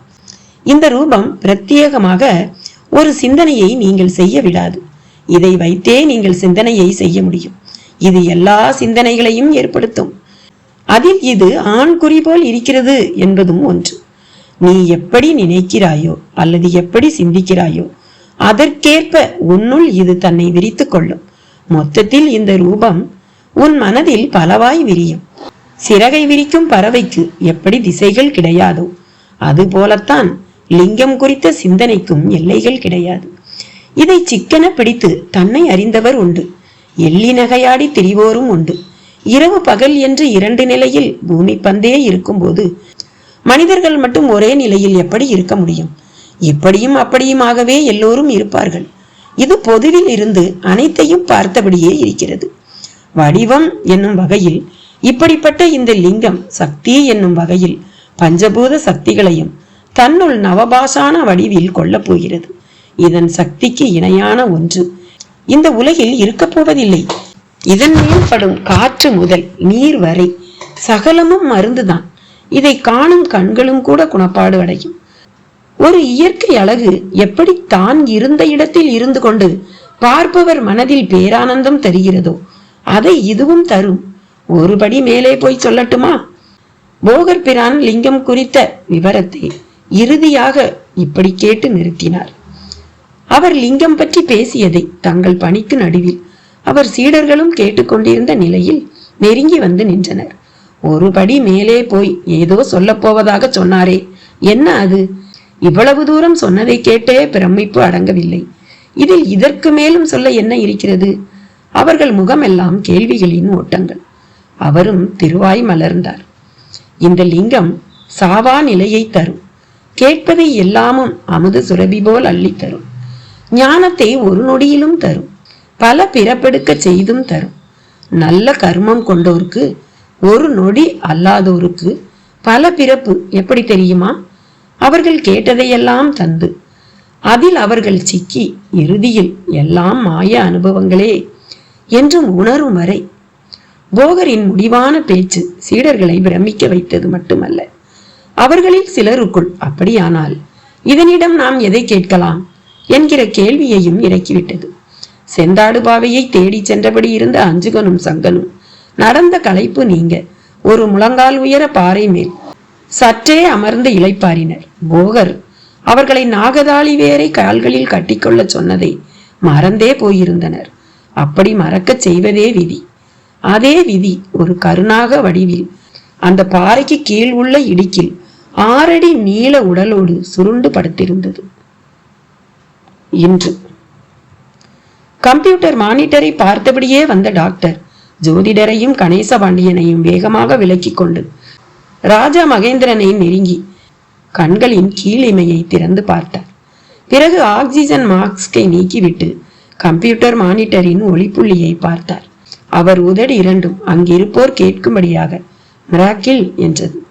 அந்த வார்த்தை காதில் விழவும் அரவிந்தன் திரும்பி பாரதியை பார்த்தான்.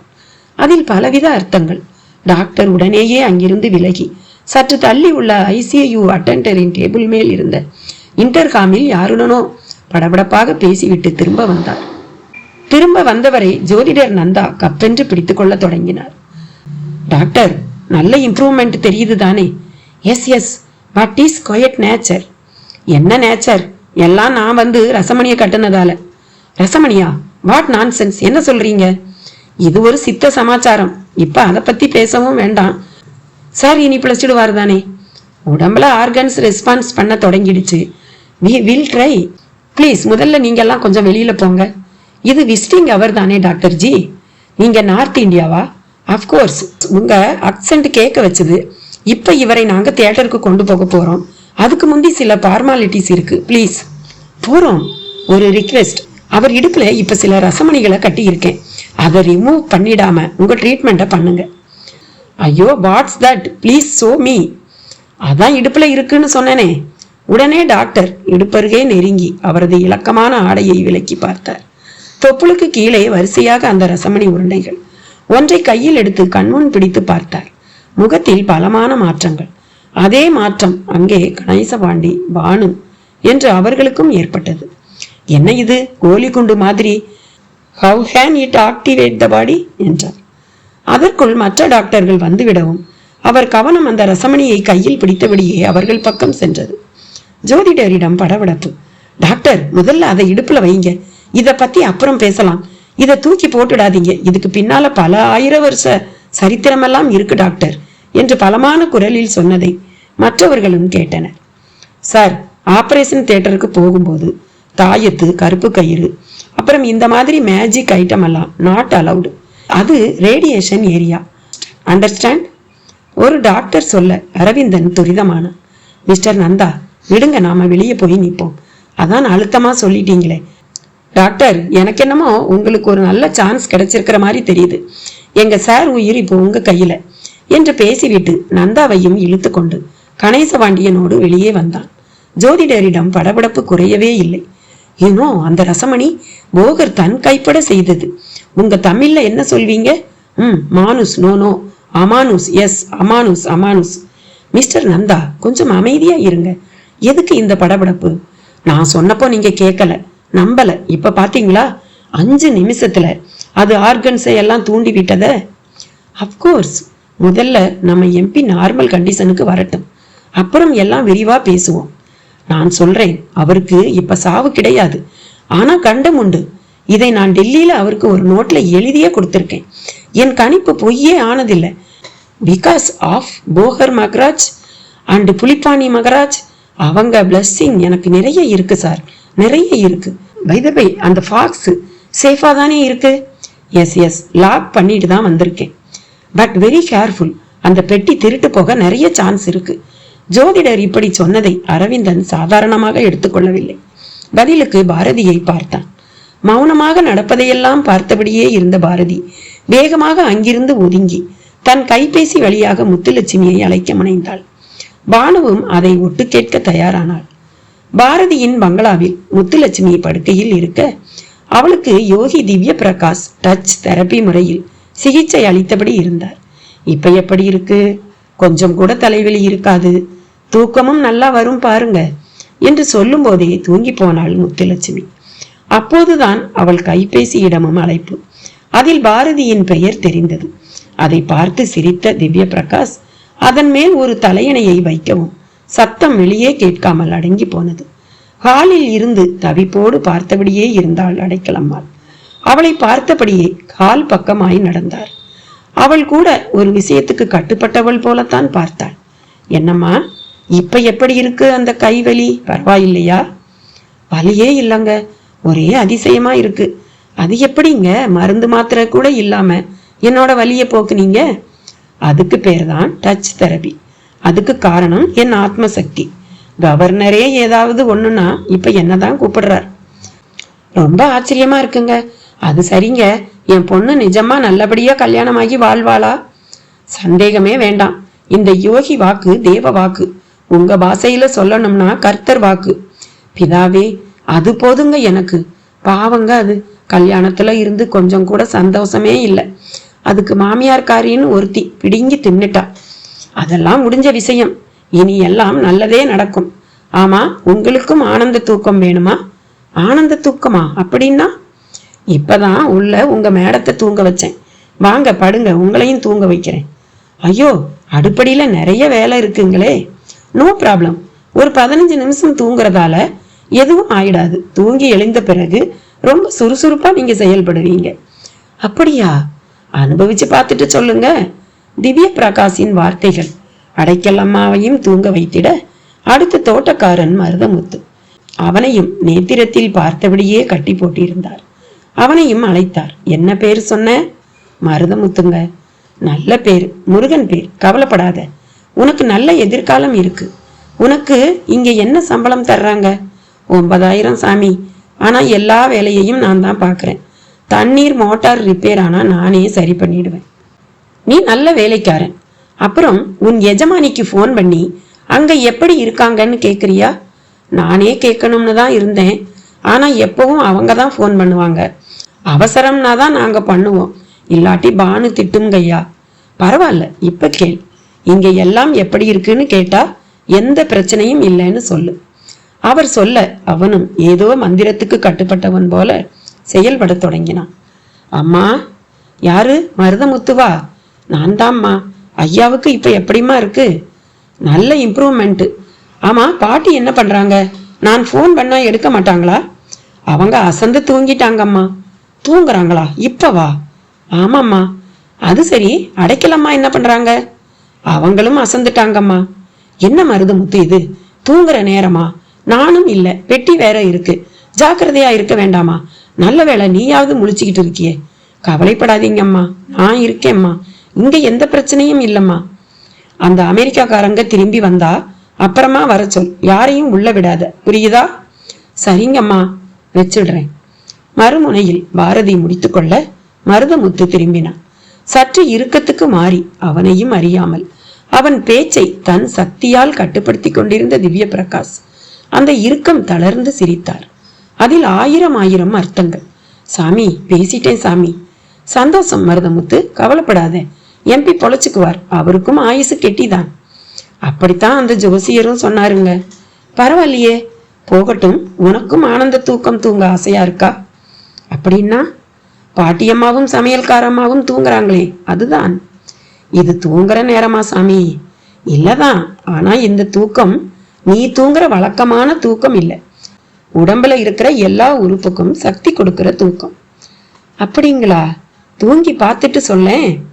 இப்ப படுத்தாலாம் தூக்கம் வராதுங்களே. படு, நான் வர வைக்கிறேன். திவ்ய பிரகாஷின் ஒவ்வொரு சொல்லும் அவனை கட்டி போட்டது. படுத்தான், தூங்கியும் போய்விட்டான். திவ்ய பிரகாஷின் விரல்கள் அவன் நெற்றி மேல் நாட்டியமாடி முடித்த நிலையில் அவன் தூங்கவும் முகத்தில் ஒரு நிறைவு. அந்த நிறைவோடு பார்வை அப்படியே பெட்டி பக்கம் திரும்பியது. மெல்ல அதை நெருங்கினார். அருகிலேயே இருந்தது திருப்புலி. எடுத்தவர் அரவிந்தனை தீர்க்கமாய் எண்ணவும் அவன் சங்கரம் என்கிற பெயருக்கான எண்களை கொண்டு திறந்த காட்சி உள்ளே எதிரொலித்தது. அவர் கரங்களும் பெட்டியை அதேபோல் திறக்க தொடங்கின. துளியும் இடையூறு இன்றி பெட்டியும் திறந்து கொண்டது. கம்மென்று கமழ்ந்த விபூதி வாசத்தை ஆழ்ந்து இழுத்தபடியே பெட்டியின் மேல் பாகத்தை தூக்க முனைந்த போது இஸ் இஸ் இஸ் என்கிற சப்தம் வந்த திக்கில் பார்த்தார். திறந்திருந்த ஜன்னல் கம்பிகளை வளைத்து பிடித்து படமெடுத்த நிலையில் அந்த நாகம். அன்று கற்பாறை இடுக்கின் கீழ் சுருண்டு கிடந்த அந்த நாகம் தன் பார்வையில் தொங்கியபடியே அசைந்தபடி இருந்த 2 கால்களை பார்க்கவும் அனிச்சையாக எச்சரிக்கைக்கு உள்ளாயிற்று. பாறை மேல் சங்கனும் அஞ்சுகனும் அமர்ந்ததால் உண்டான அழுத்தத்தில் தன் மொத்த உடலும் சற்று நசுக்கத்திற்கு ஆளாகி விட்டதையும் அது உணர்ந்தது போல உள்ளிருந்து வெளியேற முயன்றது. கீழே ஒரு கருநாகம் இப்படி ஒரு இக்கட்டில் இருப்பது தெரியாத நிலையில் பாறை மேல் சங்கனும் அஞ்சுகனும் அமர்ந்திருந்தனர். எதிரில் பச்சை கம்பளம் விரித்தாற்போல் வயல் பரப்பு, அதன் மேல் காற்றின் உசாவலும் அதன் காரணமான பயிரின் நெளிசலும் கண்களின் வழி புகுந்து மனதை பிடுங்கி தின்றது. ஆங்காங்கே அமர்ந்திருந்த கொக்குகளும் விண்ணார்ந்த எலும்பல்களும் பின் வயல்வெளிக்குள் அமர இடம் தேடும் தலைவுகளும் ஒரு தனி அழகாய் தெரிந்தன. ஊடாக தவளைகளின் செருமிய வரட்டு குரல் கச்சேரி. வானிலும் பீத்து போட்ட இலவம்பஞ்சிகள் போல மேக பொதிகள். அதன் விளிம்புகளில் மதியம் கடந்து மேற்கில் சரியும் கதிரவனின் கிரணங்கள் பொன்முலாம் பூச முற்பட்டிருந்தன. நீல வானம், சாம்பல் மேகம், விளிம்பில் பொன்முலாம், பச்சை வயல், கரும் பாறை குன்றுகள் என்று அமர்ந்த நிலையில் பல வண்ணங்களை காண முடிந்ததில் இருவரிடமும் ஒரு ஏகாந்தம் துளிர்த்த போதுதான் அந்த கருநாகமும் காலை உரசிக்கொண்டு வெளியேற முற்பட்டது. அதன் உரசலும் நெளிசலும் நொடிகளில் இருவரிடமும் பயத்தை உருவாக்கியதில் இருவருமே துள்ளி குதித்து விலகி ஓட முற்பட அந்த குதிப்பில் சங்கன் கருநாகத்தின் வாளை மிதித்துவிட அதுவும் விசையோடு திரும்பி ஒரு போடு போட்டுவிட்டு ஓடியே போனது. அதை பார்த்த அஞ்சுகன் வேகமாக சங்கனை நோக்கி தாங்கி பிடித்தவனாய், சங்கா அஞ்சாதே, நான் இருக்கிறேன் என்று குனிந்து அமர்ந்து சங்கன் காலை பார்த்தான். அஞ்சுகன் கருணாக பல் தடயங்கள் இரு உதிர புள்ளிகளாய் தெரிந்திட அதை பார்த்த நிலையில் படபடப்புக்கு ஆளாகி, சங்கா, பாம்பின் பல் தடங்கள் ஆழமாய் பதிந்துள்ளன. ஆசானின் கருத்துப்படி நாகதாளி வேரினை காலில் சலங்கை போல் கட்டிக்கொள்ளாமலே வந்துவிட்டோம். இது அதனால் வந்த வினைதான் என்றபடியே தன் வாயால் பல்பட்ட இரத்த புள்ளிகள் மேல் வாயை வைத்து விஷத்தை உறிஞ்சி எடுக்க முயன்றான் அஞ்சுகன். சங்கன் தடுமாறியபடியே கீழே காலை நீட்டிக்கொண்டு அமர்ந்துவிட அஞ்சுகன் ரத்தத்தை உறிஞ்சி உறிஞ்சி துப்பியும் பயனில்லை.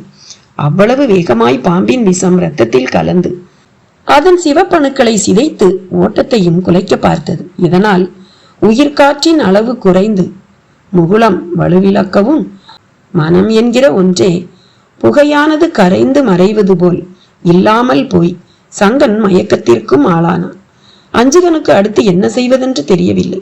இது போன்ற தருணங்களில் பயன்படுத்த வேண்டிய மூலிகை பற்றிய ஞானமும் அவன் வரையில் இல்லாததால் ஒரு வினாடி கலங்கியவன் அப்படியே சுதாரித்து போகர் பிரானை தீர்க்கமாய் மனதில் எண்ண தொடங்கினான். உங்களால் எதுவும் செய்ய இயலாத நிலையில் என்னை தீர்க்கமாயும் தீவிரமாயும் எண்ணுங்கள். நீங்கள் எங்கே இருந்தாலும் அங்கே நான் சிறிது நேரத்தில் வந்து விடுவேன் என்று போகர் பிரான் சொன்னதுதான் அவன் நினைவுக்கு வந்து அவனை தீவிரமாக போகரை நினைக்க செய்தது. நன்றாக தெரிந்து கொள்ளுங்கள், கடவுளை விட எல்லா வகையிலும் குருவே மேலானவர். குருவருள் இல்லாமல் திருவருளும் சாத்தியமில்லை. எம்பிரானே, ஆபத்தான தருணம் தங்கள் சொற்படி நடவாமல் போனதில் ஒரு உயிரே போய்விடும் நிலை. உடனே வந்து உதவுங்கள். குருபிரான் சரணம், போகர்பிரான் சரணம். குருபிரான் சரணம், போகர்பிரான் சரணம். குருபிரான் சரணம், போகர்பிரான் சரணம். அஞ்சுகனின் தீர்க்கமான எண்ண அலைகள் விண்ணில் கலந்து பரவ தொடங்கியது. இது போன்ற எண்ண அலைகளில் உடம்பின் மின்காந்தம் எவ்வளவு கூடுகிறதோ அந்த அளவிற்கு அது உரிய பிம்பத்தை வேகமாய் தேடிச் செல்லும். மிக உண்மையாக, மிக ஆழமாக, மிக தீர்க்கமாக எண்ணும் போதே மின் காந்தமும் எண்ண அலைகளோடு சேர்ந்து செயல்படும்.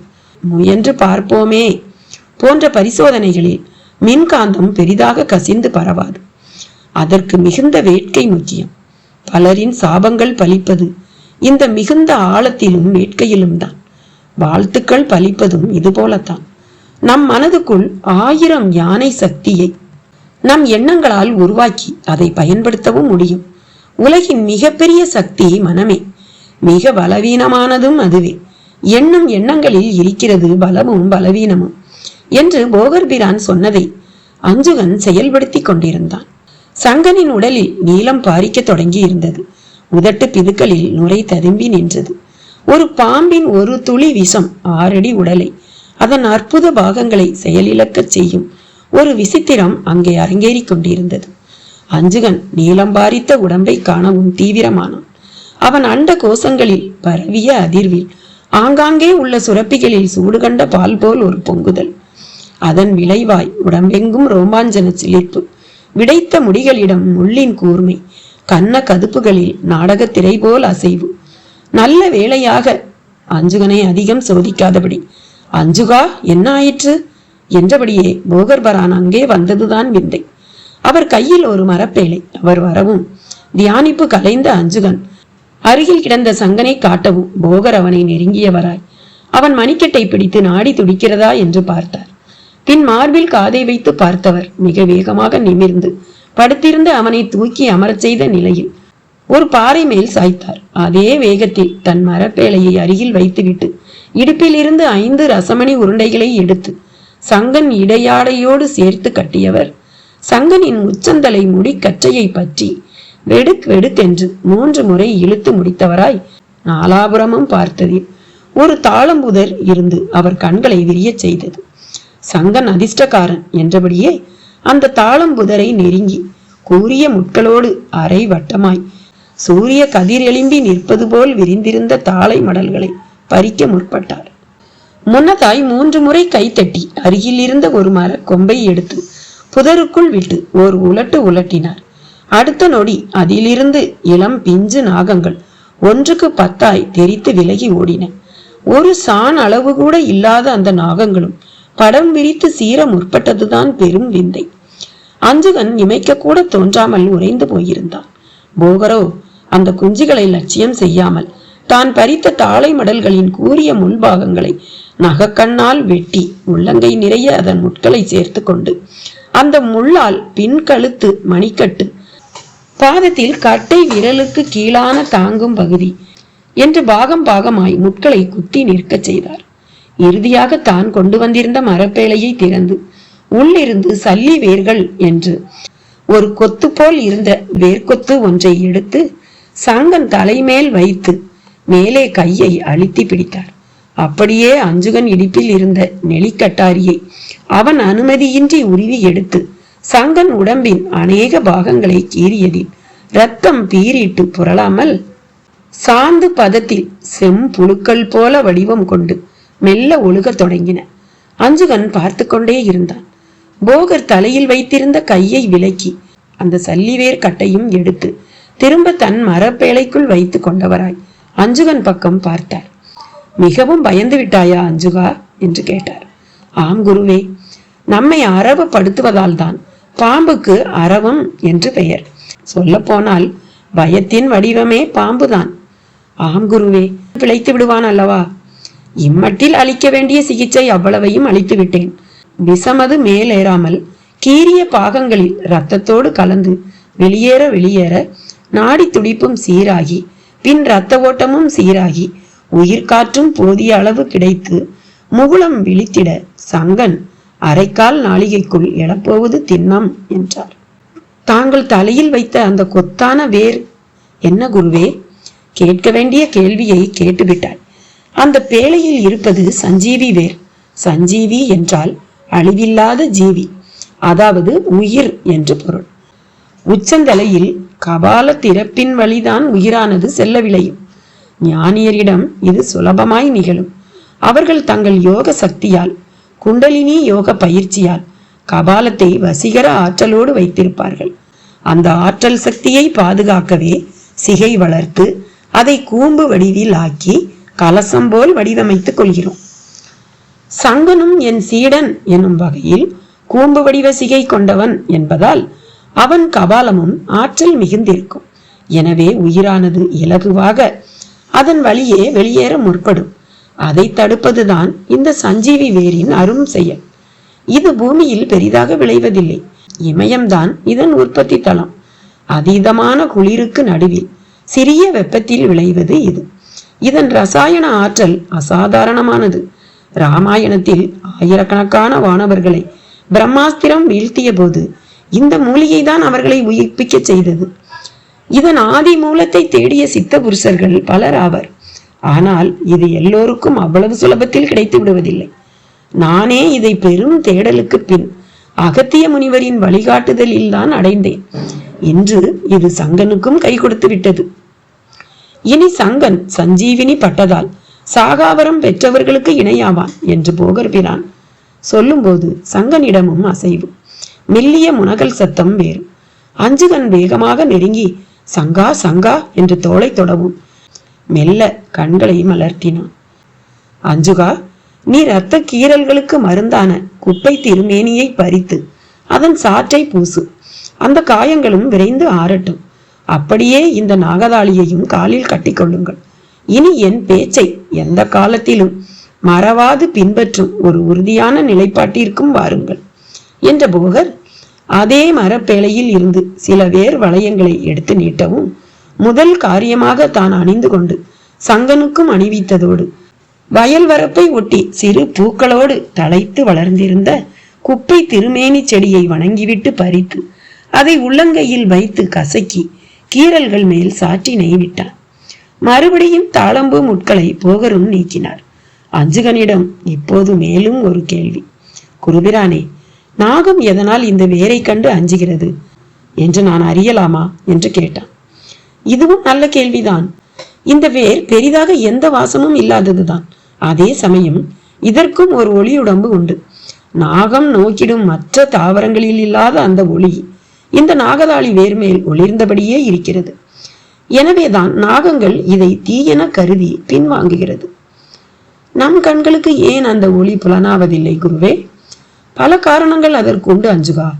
நாகம், பூனை, பருந்து, ஆந்தை, நாய் இவற்றின் கண் அமைப்பும் இவற்றின் உடல் ரசாயனமும் தான் இதற்கு காரணம். இப்போது இது குறித்து பேச அவகாசமும் இல்லை. வாருங்கள், அருகேதான் நான் குறிப்பிட்ட அந்த மடுவும் உள்ளது. செந்தாடு பாவையை மாலை ஒளியில் நன்கு அறிய முடியும். ஆளுக்கு ஒரு கூடையில் பறித்து கொண்டு குகைக்கு செல்வோம் என்று அவர்களுடன் அவரும் சேர்ந்து கொண்டார். அவரோடு இணைந்து நடக்கும்போது சங்கனுக்கும் அஞ்சுகனுக்கும் ஒரே பூரிப்பு. குருபிரானே, என் உயிரை காப்பாற்றி உயிர் பிச்சையிட்ட கடவுளாகவும் தாங்கள் ஆகிவிட்டீர்கள். என் வரையில் இனி நீங்கள் குரு இல்லை, கடவுள் என்றான் சங்கன். வேண்டாம் சங்கா, என்னை கடவுளாக்கி விடாதே. உனக்குத்தான் அது கேடு. நான் குருவாக இருந்தாலே உனக்கானதை நான் கவனித்து அளிக்க முடியும். கடவுளாகிவிட்டால் உன் விதிப்படி நடப்பதை வேடிக்கைதான் பார்ப்பேன். நன்றாக தெரிந்து கொள்ளுங்கள், கடவுளை விட எல்லா வகையிலும் குருவே மேலானவர்.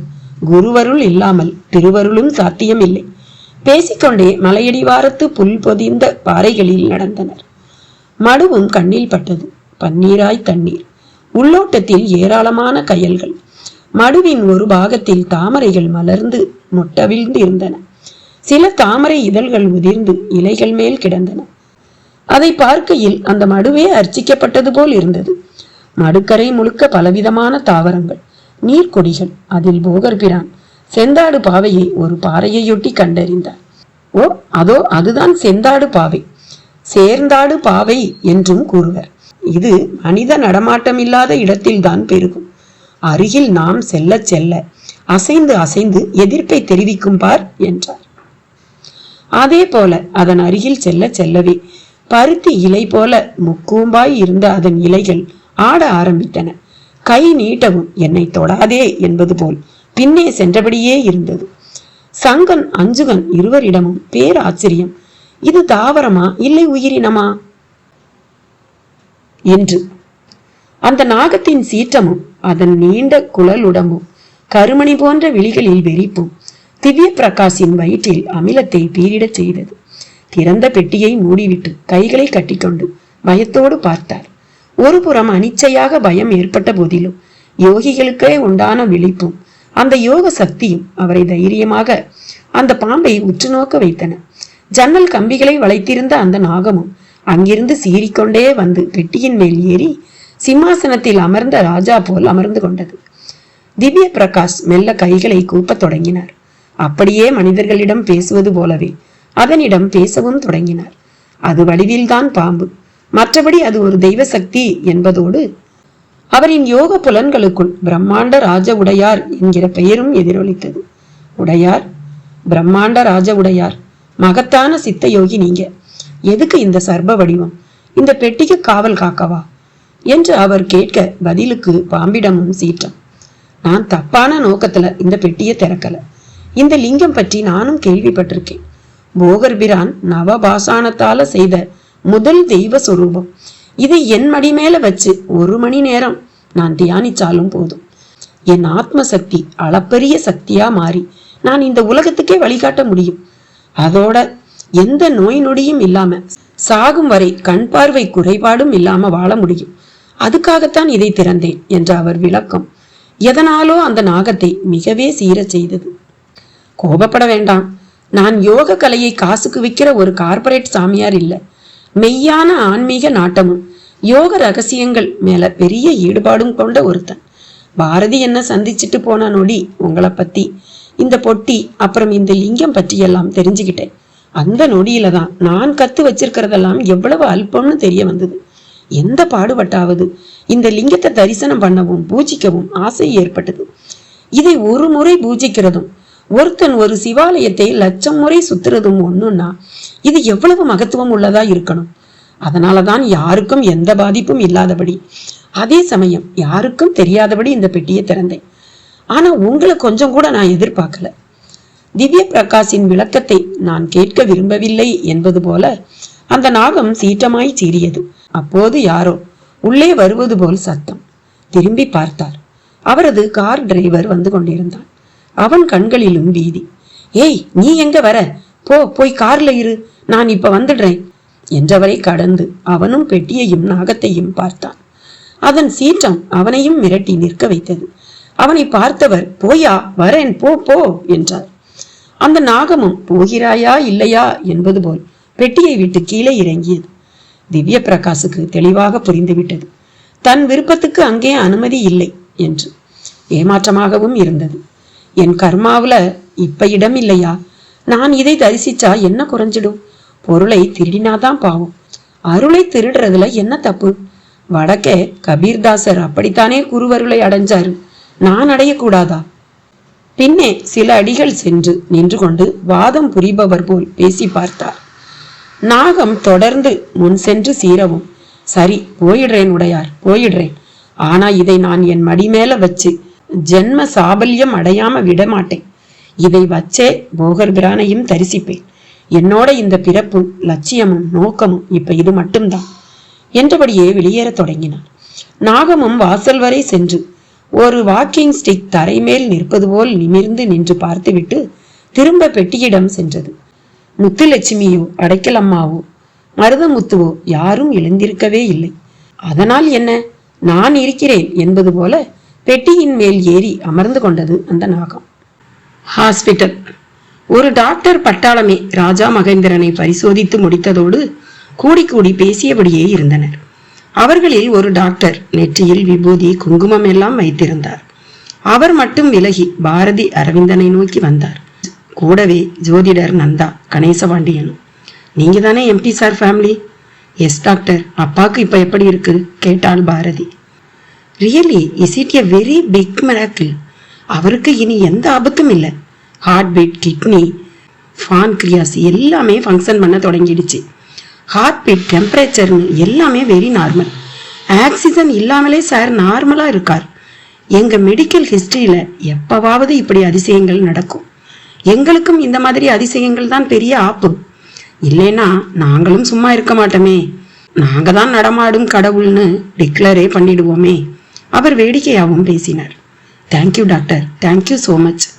பை த பை, இதெல்லாமே ஏதோ ரசமணின்னு உன்னை இடுப்புல கட்ட போய்த்தான்னு இங்க யார் சொன்னது? அவர் கேட்ட இந்த கேள்வி முன் நந்தா சென்றார். சென்றதோடு, ஏன் டாக்டர், அதுல உங்களுக்கு நம்பிக்கை இல்லையா? பரவாயில்ல, நீங்க நம்பி எதுவும் இனி ஆக வேண்டியதில்லை. ஜரூர் கா வாபஸ் தேக்கோ, எங்க அது என்று கேட்டார். நோ, எதுக்கு இந்த படபடப்பு? நான் ஒரு அலோபதியா இருந்தாலும் சித்தா மேலையும் ஈடுபாடு உள்ளவன். எங்க அலோபதி எண்ணெய் தேய்ச்சி குளிக்கிறதால ஒரு பிரயோஜனமும் கிடையாதுன்னு சொல்லுது. ஆனா குளிச்சா எப்படி தூக்கம் வருதுன்னு குளிக்கிறவங்களுக்கு தானே தெரியும். டாக்டர், நீங்க என்ன சொல்ல வர்றீங்க? சம்திங் அதுல ஏதோ இருக்கு. இல்லைன்னா இப்படி ஒரு இம்ப்ரூவ்மெண்ட்டுக்கு சான்ஸே இல்லைன்னு பர்சனலா நான் நம்புறேன். இதை மிச்சம் இருக்கிற சீரியஸ் பேஷண்ட் கிட்டையும் வச்சு டெஸ்ட் பண்ணி பார்க்க விரும்புறேன். ஆனா மத்த டாக்டர்கள் வேண்டாம், அந்த பேச்சையே எடுக்காதீங்க, அது காக்கா உட்கார பனம்பழம் விழுந்த கதைங்கிறாங்க. இப்படி டாக்டர் சொல்லவும் நந்தா, நோ, அதை தயவு செஞ்சு திருப்பி கொடுத்துடுங்க please. Is it not a testing material. அது பூஜிக்கப்பட வேண்டிய ஐட்டம். நந்தா ஏதோ அது தன் சொந்தம் என்பது போலவே பேச, அதுவரை பொறுமையாக இருந்த பாரதி, டாக்டர், மற்ற டாக்டர்கள் சொல்றதுதான் சரி, அதை என்கிட்ட கொடுங்க, அப்புறம் அப்பாவை நாங்க இப்ப பார்க்கலாமா? தாராளமா. இன்ஃபேக்ட் அவர் பேசினாலும் பேசலாம். பை ஒரே ஒரு நாள் அதை நான் வச்சிருந்துட்டு நாளைக்கு தரட்டுமா? It is my personal application. அதற்கு மேல் பாரதி அவரிடம் வாதிட விரும்பவில்லை. ஆனால் நந்தா விடுவதாக இல்லை. பானுவின் போனுக்கு ராஜா மகேந்திரனின் அரசியல் வட்டாரங்களில் இருந்து போன் கால்கள் வரவும் அவள் ஒதுங்கிட கணேசபாண்டியன் வேகமாக எம்பியை காண தயாராகி அரவிந்தனும் பாரதியும் அவரோடு இணைந்து நடந்தபோது ஒருவர் பாரதி மேல் மோதிய நிலையில் சாரி என்றபடி செல்ல பாரதியும் அதை பொருட்படுத்தாமல் அப்பாவை காண ஓடினாள். யாரும் பெரிதாக தடுக்கவில்லை. புன்னகையோடு பேசிக்கொண்டே பாரதி, அரவிந்தன், கணேசபாண்டி மூவருக்கும் வழிவிட்டனர். ராஜா மகேந்திரனின் மார்பு மேலும் கீழும் சீராக ஏறி இறங்கிக் கொண்டிருக்க புதிய சலைன் பாட்டில் மாட்டப்பட்டிருந்தது. அதுவும் வேகமாக இறங்கிக் கொண்டிருந்தது. கம்ப்யூட்டர் மானிட்டர் ஆஃப் செய்யப்பட்டிருந்தது. பாரதி போய் அப்பாவின் தோள் அருகே நின்று கூர்ந்து பார்த்தவளாய் தோளில் கை வைத்தாள். மழுக்கென்று கண்களை திறந்தார் ராஜா மகேந்திரன். நிஜமாலுமே திக்கென்று இருந்தது பாரதிக்கு. அப்பா, now you are very normal. இனி எந்த ஆபத்தும் இல்லைன்னு சொல்லிட்டாங்கப்பா. அவர் கண்களில் அந்த நிலையிலும் ஒரு பரவசம் தெரிந்தது. ஆமா ஐயா, உங்களுக்கு இனி எந்த ஆபத்தும் இல்லை. ஜோசியர் சொன்ன அவ்வளவும் அப்படியே பழிச்சிடுச்சு. இப்ப நீங்க பிழைக்க கூட நம்ம ஜோசியர் தான் ஐயா காரணம் என்று கணேசபாண்டி இடையில் புகுந்து பேசியது பாரதிக்கு பிடிக்கவில்லை. அப்போது அவள் போனிலும் அலைப்பொலி. திரையில் ஆசிரியர் ஜெயராமனின் பெயர். எடிட்டர் சார், 1 minute டாட் என்று அங்கிருந்து பேச உகந்த இடம் நோக்கி நடக்க அரவிந்தனும் தொடர்ந்தான். என்ன பாரதி, உன் போனுக்காக தான் காத்திருந்தேன். என்ன நடந்துட்டு இருக்கு? எல்லாமே ஓகே சார். அப்பாவும் அபாய கட்டத்தை கடந்துட்டாரு. பெட்டியையும் திறந்து உள்ள என்ன இருக்குன்னு பார்த்துட்டோம். ஓ பரவாயில்லையே, பயப்படவோ பதட்டப்படவோ இனி எதுவும் இல்லையே. அப்படி சொல்ல முடியல சார். யுஎஸ்ல இருந்து ஒரு ஜோடி பெட்டி எங்களோட சொந்தம்னு வந்து நிக்கிறாங்க. நானும் கொடுத்துடலாம்னு தான் இருக்கேன். ஏதோ ஏடுகள், அப்புறம் காஞ்ச வில்வையில, சிவலிங்கம்னு எனக்கு சம்பந்தமே இல்லாத விஷயங்கள் தான் அவ்வளவும். அரவிந்தன் பாரதியின் பதிலுக்கு இடையீடு செய்ய தொடங்கினான். நோ பாரதி, இவ்வளவுக்கு பிறகும் நீ உன் பழைய ஸ்டாண்ட்ல நிக்கிறது சரியில்லை. அந்த பெட்டி, சிவலிங்கம், ஏட்டுக்கட்டுகள் எல்லாமே விலை மதிப்பு இல்லாதவை. ரசமணிகளை கூட நான் நம்புறேன். அவற்றுக்கும் கூட நிச்சயமா ஏதோ ஒரு சக்தி இருக்கு. அவன் குரல் ஆசிரியர் ஜெயராமன் காதிலும் விழ அவரும், பாரதி, எனக்கும் அரவிந்தன் சொல்றதுதான் சரின்னு படுது. பை இப்ப பெட்டி வீட்டுல தானே இருக்கு? ஆமா சார், நான் வரேன், நேர்ல பாக்குறேன், அப்புறமா முடிவெடுப்போம். எனக்கு ஒன்றும் ஆட்சேபனை இல்லை சார். சரி, நான் இப்பவே கிளம்பி வர்றேன். இங்க நான் வந்த வேலை முடிஞ்சது. உன் விஷயத்துல பாதியில வந்துட்டமேன்னு ஒரு சலனம். அந்த பெட்டி குழப்பம் நீங்கினாதான் ஒரு தெளிவே பிறக்கும். நிச்சயமா சார், வாங்க சார், நேர்ல பேசுவோம் என்று போனை கட் செய்தவள் அரவிந்தனை நீங்களுமா அரவிந்தன் என்பது போல பார்த்தாள். என்ன பாரதி, நான் சொன்னது பிடிக்கலையா என்று கேட்டான். ஆமா, ரொம்ப சீக்கிரம் மயங்கிடுறீங்களே என்றாள். நானா? பின்ன ஒரு ஜட பொருளுக்கு அளவுக்கு அதிகமா முக்கியத்துவம் தரமோன்னு தோணுது. அப்ப உங்க அப்பா அந்த ஜோசியர் சொன்ன மாதிரி பிழைச்சது எப்படி? பதட்டம் இல்லாம ஆழமா யோசிச்சா அதுக்கும் பதில் கிடைச்சிடும் அரவிந்தன். அரவிந்தன் அந்த பதிலை கேட்டு சிரித்த போது திரும்பவும் பாரதியின் போனுக்கு அழைப்பு. திரையில் பார்த்தபோது அனோன் நம்பர் எனும் சொற்கள். தயங்கிவிட்டு காதை கொடுக்கவும், என்ன பாப்பா, அப்பா பிழைச்சிட்டார் போல தெரியுதே. ஜோசியக்காரனும் ரொம்பவே சந்தோஷமா இருக்கான் போல இருக்கே. அந்த குரல் செத்துப்போன குமாரசாமியின் ஒட்டி பிறந்த ஜெராக்ஸின் குரல். பாரதிக்கு திக்கென்றாகவும் கை நழுவியது அந்த செல்போன். வேகமாக எடுத்து அரவிந்தன் தன் காதில் வைத்தபோது, உங்க அப்பனை நான் கொல்லாம விட மாட்டேன், ஞாபகத்துல வச்சுக்க என்று முடிந்தது. அரவிந்தனிடமும் அதிர்வு. அன்று சங்கனும் அஞ்சுகனும் ஆச்சரியமாய் பார்த்திட போகர் பிரான் செந்தாடு பாவையை சற்று வேகமாக கை நீட்டி பறித்தார். நீங்களும் வணங்கிவிட்டு பறியுங்கள் என்றார். இருவரும் பறிக்க தொடங்கினர். எவ்வளவு கிடைக்கிறதோ அவ்வளவும் எடுத்துக்கொள்ளுங்கள். ஓரடி உயர லிங்கத்திற்கு மட்டுமின்றி 4.5 அடி உயர தண்டபாணி கடவுளுக்கும் இது பயன்பட வேண்டும் என்று பறித்தபடியே அவர் சொன்னது அவர்களின் வேகத்தை தூண்டியது. அங்கே செந்தாடு பாவை போல எவ்வளவோ தாவரங்கள். அவற்றின் பெயரோ அதன் குணமோ சங்கனுக்கும் அஞ்சுகனுக்கும் தெரியாது. அவர்களின் மனங்களில் இவையெல்லாம் எதற்கு என்றொரு கேள்வி எழும்பவுமே அது போகரின் மனதிலும் எதிரொலித்தது. என்ன சங்கா, அஞ்சுகா, மற்ற தாவரங்கள் பற்றியும் அறியும் ஆசை வந்து விட்டதோ என்றார். ஆம் பிரானே, இங்கேதான் எவ்வளவு தாவரங்கள்! யார் இதற்கெல்லாம் விதை போட்டது? இதன் பயன்பாடு எப்படிப்பட்டது? நல்ல கேள்விதான். தாவரங்கள் 3 விதம். ஒன்று உழுபயிர், இரண்டாவது எழுபயிர், மூன்றாவது விழுப்பயிர். கைகள் செந்தாடுபாவையை பறித்து பறித்து மூங்கில் கூடையில் போட்டபடி இருக்க போகரும் செயலோடு பேசினார். உழுபயிர், எழுபயிர், விழுபயிரா? விளக்கம் சொல்லுங்கள் பிரானே என்றார்கள் இருவரும். மனிதன் தன் தேவை நிமித்தம் நிலத்தை உழுது சீர் செய்து களை அகற்றி விளைவிக்கும் நெல், சாமை, கம்பு போன்றவை உழுபயிராகும். இவற்றில் எள்ளு, கொள்ளு, மொச்சை, கடலை என்கிற தானியங்களும் அடக்கம். இவையே உழுபயிர். எழுபயிர் என்பது நிலத்தின் தட்பவெட்பத்தால் தானாய் உண்டாக்கி தருவதாகும். அருகம்புல் தொட்டு, குமிட்டி, குப்பைமேனி, சாரணை, நெருஞ்சி, நாயுருவி என்று இவற்றில் மட்டும் எங்கள் சித்தர் பெருமக்கள் 2000க்கும் மேலான தாவரங்களை கண்டறிந்துள்ளனர். இதில் விழுபயிர் என்பது பறவைகள் எச்சமிட போய் அதன் கழிவில் இருக்கும் உயிர் சத்துக்களால் விளைபவை. இந்த விழுபயிரால் முளைத்தவைதான் பல 100 காட்டு மரங்கள். ஆகையால் தான் எங்கள் சித்த உலகம் தாவரங்களை சந்ததமாய் விழு, எழு, உழு பயிர்கள் என்று பிரித்துள்ளது. அருமை! விழு, எழு, உழு எனும் சொற்களே தாவரத்தையும் அடையாளம் காட்டி விடுகின்றன குருவே. ஆம், அதற்கே நம் அறிவு அருளப்பட்டுள்ளது. இந்த 3ஐ கடந்து 4வதாய் ஒரு தாவரமும் உள்ளது. அது என்னவென்று தெரியுமா என்று கேட்டார். 3 வகையைத்தானே சொன்னீர்கள். 4ஆம் வகை என்றால் அது எப்படி குருவே என்று கேட்டான். அது அப்படித்தான். இந்த 4ஆம் வகைக்கு பெயர் தொழு தாவரம் என்பதாகும். தொழு தாவரமா? விளக்கமாக கூறுங்கள் பிரானே. சொல்கிறேன். பனி மிகுந்த இமயத்தில் மட்டுமே கிட்டும் சஞ்சீவினி, சாகசதாரிணி, சர்வ மனோகரி, காளாமணி போன்றவையே தொழு தாவரங்கள் என்பவை. இவை விண்ணில் இருக்கும் தேவர்களால் மண்ணுக்கு வந்தவையாகும். சித்தர்களும் முனிவர்களும் தங்கள் தேவை நிமித்தம் தொழுது வணங்கி வரமாக பெற்றவை இவை. இவை ஏன் குருவே இமயத்தில் மட்டும் இருக்க வேண்டும்? வேறு எங்கும் இருக்கக்கூடாதா? முதலில் இமயத்திற்கான பொருளை தெரிந்து கொள்ளுங்கள். இடைப்படு மையம் எனும் சொல்லின் தெரிந்த சொல்தான் இமயம். பின்னர் அது மருவி இமயம் என்றானது.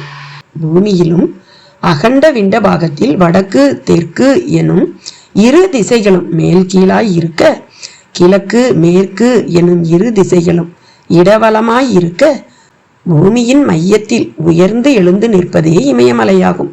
அதாவது ஏறத்தாழ பூமியின் இடைப்பட்டு மையத்தில் முளைத்த மலை. அதனாலேயே அது இமயமலை என்றானது. ஓ, இமயம் எனும் சொல்லுக்குள்ளேயே பொருள் இருக்கிறதே. ஆம் அஞ்சுகா, அதுதான் தமிழின் தனி சிறப்பு. ஓட்டை உடைத்து பருப்பை எடுப்பது போல சொல்லை உடைத்து பொருளை எடுக்கலாம். உயிர், பயிர், மயிர், தயிர் என்னும் சொற்களில் கூட இர் எனும் எழுத்தை விடுத்து முன்னால் உள்ள எழுத்தை அதன் ஓடாக கருதி உடைக்க அதுவே பொருள் உரைக்க காணலாம். உள்ளிருப்பதால் உயிர், பல்குவதால் பயிர், மண்டை மேல் இருப்பதால் மயிர், தத்தளிப்பதால் தயிர். இப்படி சொல்லின் பொருளை நாம் உணர கற்க வேண்டும். நான் இப்போது சொன்னது கூட குறைவு. அகத்தியர் பெருமான் போல நான் இலக்கணம் கற்றவன் இல்லை. அவரிடம் கேட்டால் இதே சொற்களுக்குள் இன்னமும் பல பரிமாணங்களை காட்டுவார். நான் கண்டம் விட்டு கண்டமும் நாடு விட்டு நாடும் சென்று வருபவன். அதனால் பல மொழி சப்தத்தை என் காதுகள் கேட்டுள்ளன. அந்த மொழி கலப்பும் என்னிடம் உண்டு. அதனால் என்னை ஒரு தூய தமிழ் சொல்லாளன் என்று கூற முடியாது. அதனால்தான் தமிழ் சான்றோர் என நான் கருதும் கிளார்களிடம் என் அறிவு செல்வத்தை பதிவு செய்யும் பொறுப்பை அளித்தேன். கைக்கு கை, வாய்க்கு வாய் என்று செந்தாடு வாவையை பறித்தபடியே போகர்பிரான் பேச, சங்கனும் அஞ்சுகனும் தங்களுக்கு நல்ல வாய்ப்பை காலம் அளித்ததாக கருதினார்கள். அப்போது அவ்வழியே தொலைதூரத்தில் சிலர் வருவதும் தெரிந்தது. அவர்கள் நெருங்கி வரவும் அவர்கள் கிளார்கள் என்பதும் தெரிந்தது. போகர்பிரானுக்கு எங்கள் வந்தனங்கள் என்றார்கள். ஓ, கிளார் பெருமக்களா, வருக வருக என்றார் போகர். பிரானே, தங்களை காண கொட்டாரத்திற்கு சென்றோம். தாங்கள் நவமரோடு கன்னிவாடி குகைக்கு சென்று விட்டதாக அடுமனை பணிகாரர்கள் கூறினர். எனவே உங்களை காணவே வந்தபடி உள்ளோம் என்றார்கள். இப்படி கால்நடையாக நடந்தேவா வருகிறீர்கள் என்று கேட்டார் போகர். ஆமாம், நடப்பது என்பது எங்களுக்கு புதிதா என்ன என்றார்கள். அப்படியானால் புரவிகளை தாங்கள் பயன்படுத்துவதில்லையா என்று கேட்டார். இல்லை, அதை பராமரிப்பது எங்களுக்கு பெரும்பாடாக உள்ளது. பெரும் பயணம் புரிபவர்க்குத்தான் அது ஏற்றது. குதிரைக்கு நீராட்டும் கொள் சேர்ப்பும் தானே முதல் ஆரோக்கியம். கொள்ளை கூட சந்தையில் வாங்கிவிடலாம். நீராட்டின் நிமித்தம் சண்முக நதிக்கோ இல்லை மடுகரைகளை தேடியோ செல்ல வேண்டியுள்ளது. தண்ணீருக்குள் நிறுத்தி வைக்கோல் வாரியால் கழுவி சுத்தப்படுத்துவதற்குள் புரவிகளும் அடங்கி நிற்காமல் திமிர்கின்றன. ஒரு முறை அதன் லாட கால்கள் பட்டு என் கால் விரல்கள் நைந்து போய் நடக்கவே படாத பாடுபட்டேன் என்றார் ஒரு கிளார். ஓரிருக்கை சக்கர வண்டியை பயன்படுத்தலாமே என்றார் போகர். அதை பெரும்பாலும் இளந்தாரிகளே பயன்படுத்துகின்றனர். மேலும் அதை ஒரு பந்தய வாகனமாகவும் ஆக்கிவிட்டனர். கூண்டு வண்டிகள் எங்களுக்கு உகந்ததாய் இருப்பினும் அது பெரிதாகவும் மனதுக்கு படுகிறது. அருணாச்சல கிளார் இயல்பாக சொன்னதை கேட்டபடியே குகை நோக்கி நடக்க தொடங்கினர். கார்மேக கிளார் சுற்றிலும் உள்ள தாவரங்களை மட்டுமன்றி மூங்கில் கூடையில் உள்ள செந்தாடு பாவையையும் அது எந்த வகை மூலிகை என்பது போல் பார்த்ததோடு கேட்கவும் செய்தார். போகர் வீராணி, சீடர்களுடன் இவ்வளவு தூரம் தாங்களே மூலிகை பறிக்க வந்திருப்பது பெரும் ஆச்சரியம். இந்த கூடையில் இருப்பதன் பெயர் என்ன? இது எதற்கு என்று நாங்கள் அறியலாமா என்று கேட்டார். இதன் பெயர் செந்தாடு பாவை. இதன் ரசம் பாசானங்களை உலோகம் போல் ஆக்கிவிடும். அத்துடன் பாசான விஷத்தை இது முறிக்கும். இதனால் 2 வித நன்மை. இது நாம் உருவாக்கும் ரூபத்தை திடமாக்குகிறது, அடுத்து மருந்தாக்குகிறது என்றார். பிரானே, இதை தாங்கள் எப்படி கண்டறிந்தீர்கள்? பல பரிசோதனைகளை செய்துதான் என்றார் போகர். இதற்கு இப்படி ஒரு பெயர் வைத்தது யார்? என் போன்ற சித்த பெருமக்கள் தான், வேறு யார் என்றார் போகர். அவர்கள் வைத்த பெயர் எப்படி பரவியது? படம் வரைந்து சுவடியில் எழுதி வைப்பார்கள். பின் சுவடிகளை படிகள் எடுத்து அதை சித்த வைத்தியம் கற்போருக்கு அனுப்பி வைப்போம். இருப்பினும் ஒரு மூலிகை பலவாறு விളിக்கப்படுவதும் உண்டு. குமுட்டியை சில இடங்களில் கச்சமுட்டி என்பர், இன்னும் சில இடங்களில் வரி பூசணி என்பர். இது தவிர்க்க இயலாத ஒரு விஷயம்தான் என்றார் போகர். பிரானே, ஒவ்வொரு தாவரத்தாலும் ஏதோ ஒரு பயன் இருக்கிறது தானே, அதில் என்ன சந்தேகம்? சில தாவரங்களை ஆடு மாடுகள் கூட தீண்டுவதில்லை. அப்படி இருக்க அதனாலும் ஒரு பயனும் இல்லை என்று தானே கருத வேண்டியுள்ளது.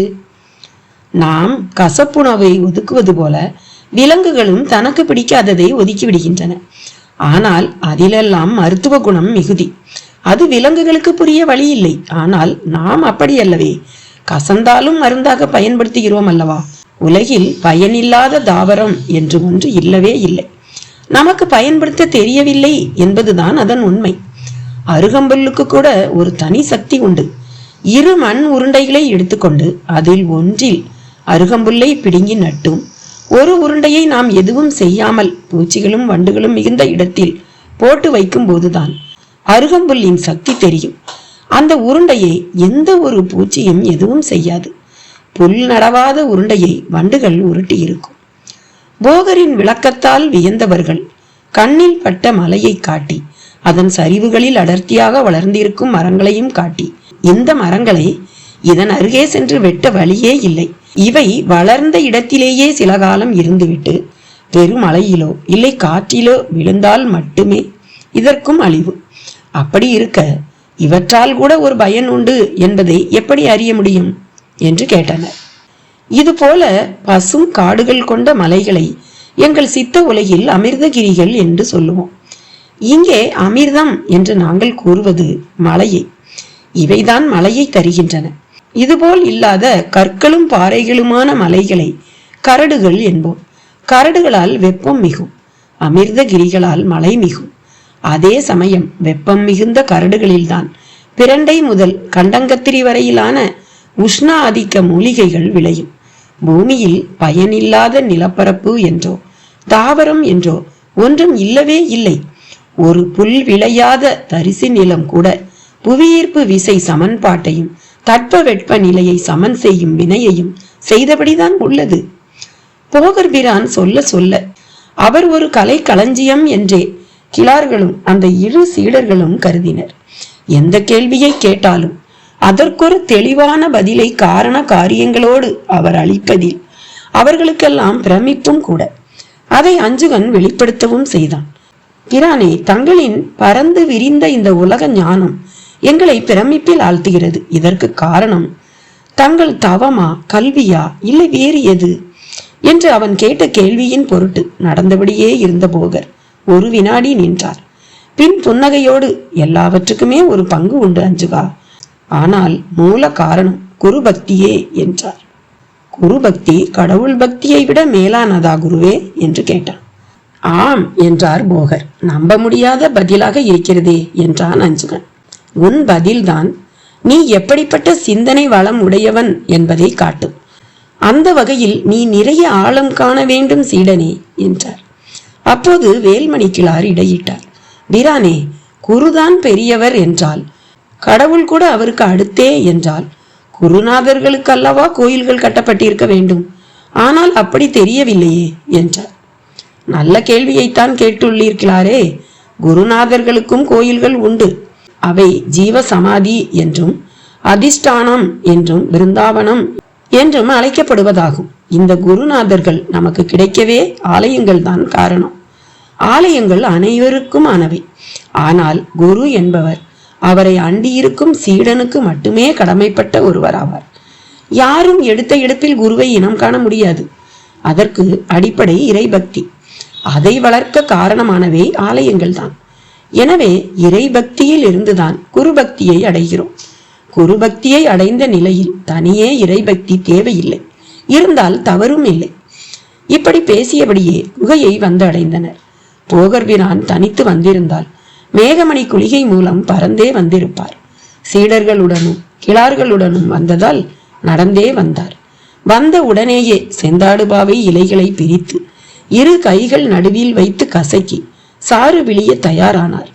அதன் நிமித்தம் வெண் கலிங்கத்தால் கட்டப்பட்ட சுத்தமான பெரிய பானை ஒன்றும் தயாரானது. போகர்பிரான் அந்த தலைகளை கசக்கிய விதமே அலாதியாக இருந்தது.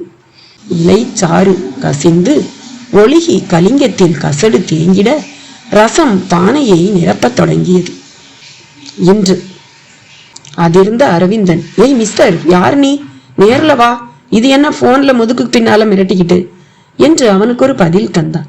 முதுகுக்கு பின்னால முன்னாலன்னு டயலாக் எல்லாம் பேசாதே தம்பி, நான் பாதிக்கப்பட்டவன், நீங்கெல்லாம் அசுர கூட்டம். உங்க முன்ன வந்து உங்ககிட்ட சிக்க நான் என்ன கேன பயலா? அவன் பதிலும் அனலாக இருந்தது. இதோ பார், நீ எங்களை சரியா புரிஞ்சுக்கல. குறிப்பா பாரதிய பத்தி உனக்கு சுத்தமா தெரியல. அவ உங்க குடும்பத்துக்கு உதவி செய்யத்தான் போராடிக்கிட்டு இருக்கா. இனி என்ன செஞ்சு என்ன பிரயோஜனம்? போன உயிர் திரும்பி வருமா என்றான். அதுக்காக எம்பியும் சாகணுங்கிறது தான் உன் முடிவா? ஆமாம், இவன்லாம் திருந்துற ஆளே கிடையாது. நீங்க ரசமணி, ரசம் இல்லாத மணின்னு அந்த யோசியனை வச்சுக்கிட்டு காப்பாத்துறதுல எல்லாம் எம்பி வாழ்ந்துட போறதில்ல, வாழவும் விடமாட்டேன். ஆமா, உங்களுக்கு எங்க இருந்து கிடைச்சது இதெல்லாம்? ஒரு ஏழைக்கு இப்படி கிடைக்குமா? இதோ பாரு, உன் கோபம் ரொம்ப நியாயமானதுதான். ஆனா உன் கொலை முயற்சி ரொம்ப தப்பானது. நீயும் கொலைகாரனாகி ஜெயிலுக்கு தான் போக வேண்டி இருக்கும். அரவிந்தன் அவன் கேள்விக்கு பதில் சொல்லும் போதே அந்த தொடர்பு கட்டானது. சை, அரவிந்தனும் சலித்தான். கவனித்தபடியே இருந்த பாரதி, என்னாச்சு அரவிந்தன் என்றார். பாதியில கட் பண்ணிட்டான். அந்த நம்பரை வச்சு திரும்ப ட்ரை பண்ணி பாருங்களேன். வேஸ்ட் பாரதி, அவன் நம்ம நல்லா கவனிச்சுக்கிட்டு தான் இருந்திருக்கான். ரசமணி பத்தி எல்லாம் அவனுக்கு தெரிஞ்சிருக்கு. இந்த போன் கூட நிச்சயம் யாரோ ஒருத்தரோடதா தான் இருக்கும். ட்ரை பண்ணி பாருங்களேன். அரவிந்தனும் முயன்றான். யாரோதான் பேசினார்கள். இப்ப ஒரு நிமிஷத்துக்கு முந்தி இந்த போன்ல பேசினது யாரு? எனக்கு தெரியாதுங்க, ரொம்ப அவசரம், என் செல்போன்ல சார்ஜ் இல்லைன்னு சொல்லி கேட்டாருங்க, கொடுத்தேன் என்றார். இனிமே இப்படி யாராவது கேட்டாலாம் கொடுக்காதீங்க, மீறி கொடுத்தா அவங்கள நல்லா தெரிஞ்சுக்கிட்டு கொடுங்க என்று கோபமாக அவருக்கு ஒரு அட்வைஸையும் செய்த அரவிந்தன், பாரதி, இனியும் போலீஸுக்கு போகாம இருக்கிறது எனக்கு சரியா படல. உங்க அப்பாவுக்கும் செக்யூரிட்டி அலர்ட் அதிகப்படுத்தணும். அடுத்து நம்ம ஆள் ஒருத்தர் எப்பவும் அவர் கூடவே இருக்கணும். எஸ் அரவிந்த், நம்ம இப்பவே கமிஷனரை பார்ப்போமா? அதுக்கு முந்தி கணேசபாண்டிக்கும் பானுவுக்கும் இந்த த்ரெட் பத்தி தெரியணும். கமான், அவங்களுக்கு முதல்ல தெரியப்படுத்துவோம். அடுத்த சில நொடிகளில் வார்டுக்கு வெளியே கணேசபாண்டி, பானு என இருவரையும் அழைத்து அந்த குமாரசாமி ஜெராக்ஸ் விஷயத்தை கூறவும் அவர்கள் இருவருமே வெலவெலத்து போயினர். சார், இது என்ன சார், புதுசா கத்தி போய் வாழு வந்த கதையா? தப்பு, கத்தி போய் வாள் இல்ல, பட்டா கத்தியே வந்திருக்கு. ஐயோ, சாருக்கு தெரிஞ்சா கோமாவுக்கே திரும்பி போயிடுவாரே. அவருக்கு தெரியக்கூடாது, தெரியவே கூடாது. சரி, அவனை என்ன செய்ய போறோம்? போலீஸ் கம்ப்ளைண்ட் கொடுக்க போறோம். இங்க செக்யூரிட்டியை அதிகப்படுத்தி விசிட்டர்ஸ் வந்தா செக் பண்ணி தான் உள்ள விடணும். அப்ப கூட சாரை பார்க்க யாருக்கும் அனுமதி கிடையாதுன்னு சொல்லணும். இப்படி அரவிந்தன் சொல்லவும், இந்த மாதிரி ஆளுங்க சினிமாவில் வர்ற மாதிரி டாக்டரா, கம்பவுண்டரா, ஸ்ட்ரெச்சர் அட்டண்டரா பல விதத்திலையும் வருவாங்களே சார் என்றார் கணேசபாண்டி. ஆமா, இவன் கட்டாயம் வருவான். நாம தான் கவனமா பார்த்துக்கணும். ஆமா, எங்க அந்த ஜோசியர்?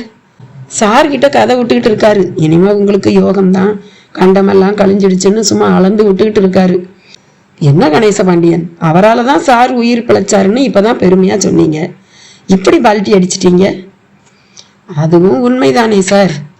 அண்ணே, எனக்கு அந்த ரசமணி வேணும். அது என்னன்னு அப்புறமா நான் லேப்ல கொடுத்து ஆராய போறேன்.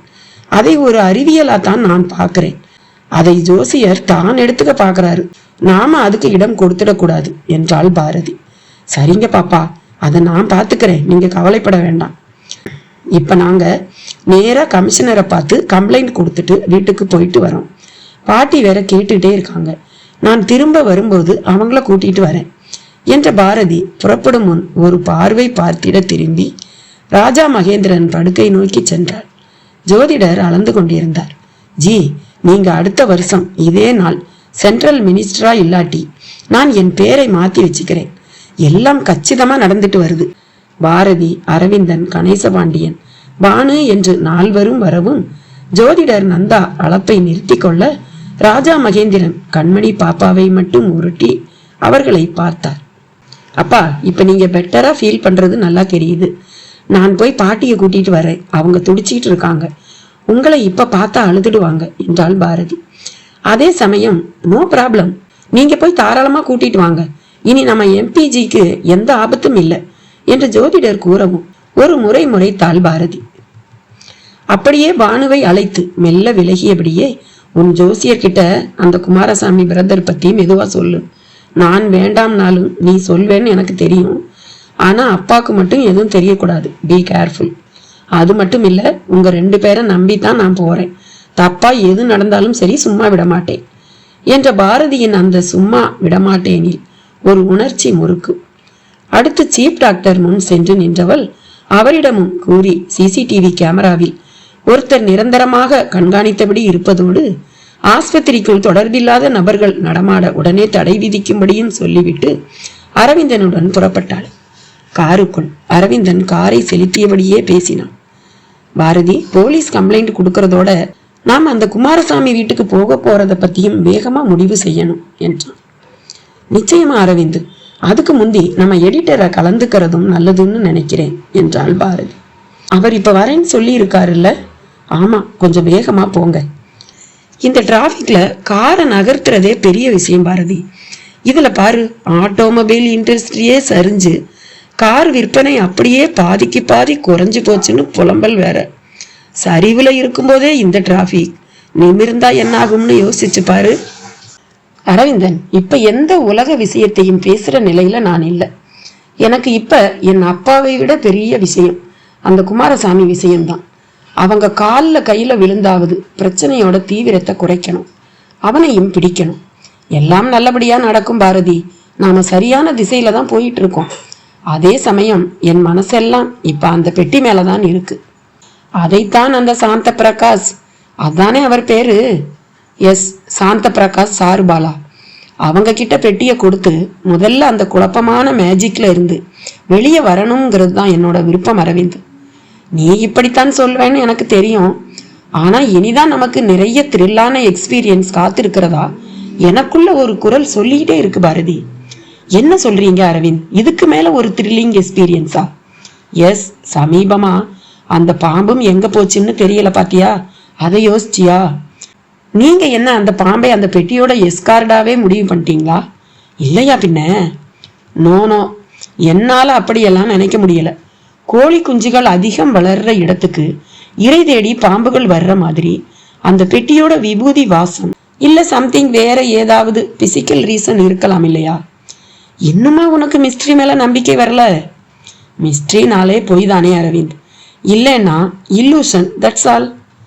பழனி சித்தர் சொன்னபடியே கடவையாதி புத்தகம் கிடைச்சதையும் அதை வச்சு நான் பெட்டியை திறந்ததையும் அதை தேடி சிலர் வருவாங்கன்னு அந்த சித்தர் சொன்னது போலவே அந்த சாந்த பிரகாஷ் சாருபாலா வந்ததையும் பெட்டியில மருந்து இருக்குன்னு நான் நம்பினது போலவே ரசமணி இருந்து அது உன் அப்பாவை உயிர்ப்பிச்சதையும் நீ வழக்கமா நடக்கிற விஷயம்னா இன்னமும் நினைக்கிற?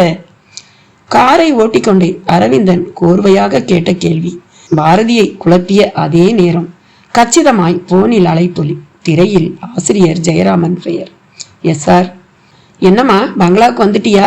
நான் இப்ப வந்துகிட்டே இருக்கேன். நாங்களும் வந்துட்டு தான் சார் இருக்கோம். வழியில கமிஷனரை பார்த்து கம்ப்ளைண்ட் ஃபைல் பண்ணணும் சார். எகைன் அந்த குமாரசாமி பிரதர் கிட்ட இருந்து மிரட்டல் போன் சார். சரி, நீங்க கம்ப்ளைண்ட் கொடுத்துட்டு வாங்க, விரிவா நேர்ல எல்லாத்த பத்தியும் பேசுவோம். நான் நம்ம ஆபீஸுக்கு போயிட்டு வரேன், சரியா இருக்கும். போன் கட் ஆனது. பாரதியிடம் படபடப்பும் கூட தொடங்கியது. சார் என்ன சொன்னார்? கம்ப்ளைண்ட் கொடுத்துட்டு வர சொன்னார். குட். அந்த பாசிட்டிவான சொல்லோடு ஆக்சிலேட்டரை அழுந்த மிதிக்க தொடங்கினான். காரிடமும் ஒரு அசாதாரண சீற்றம். பங்களா. பாரதியும் அரவிந்தனும் கமிஷனரிடம் புகார் கொடுத்துவிட்டு உள்ளே வந்த பொழுது முத்துலட்சுமி, அடைக்கலம்மா, மருதமுத்து என்று மூவரும் உறக்கத்தில் இருந்தனர். பதற்றத்தோடு பெட்டியை பார்த்ததில் அது திறந்திருந்தது. பதைப்போடு உள்ளே பார்க்க எல்லாமே இருந்தன. சிவலிங்கத்தையும் ஏடுகளையும் எடுத்து பெட்டி மேலேயே வைத்து முன்பு பார்த்த அதேதானா என்று சுற்றி சுற்றி வந்து பார்த்தனர். அதே நேரத்தில் கச்சிதமாய் ஜெயராமனும் வந்து அந்த லிங்கத்தையும் ஏடுகளையும் வியப்பாக பார்த்தார். மணக்கின்ற வாசம். ஜெயராமன் ஆழ்ந்து சுவாசித்து, வெரி கிரேட் ஸ்மெல். நான் ரொம்ப ஃப்ரிஸ்கா ஃபீல் பண்றேன். இதெல்லாம் தான் உள்ள இருந்ததா என்று கேட்டபடியே லிங்கத்தை தொட கை நீட்டிய போது காத்து இருந்தது போல மேலிருந்து லிங்கம் மேல் விழுந்து வளைத்து கொண்டு நிமிர்ந்து நின்றது அந்த நாகம்.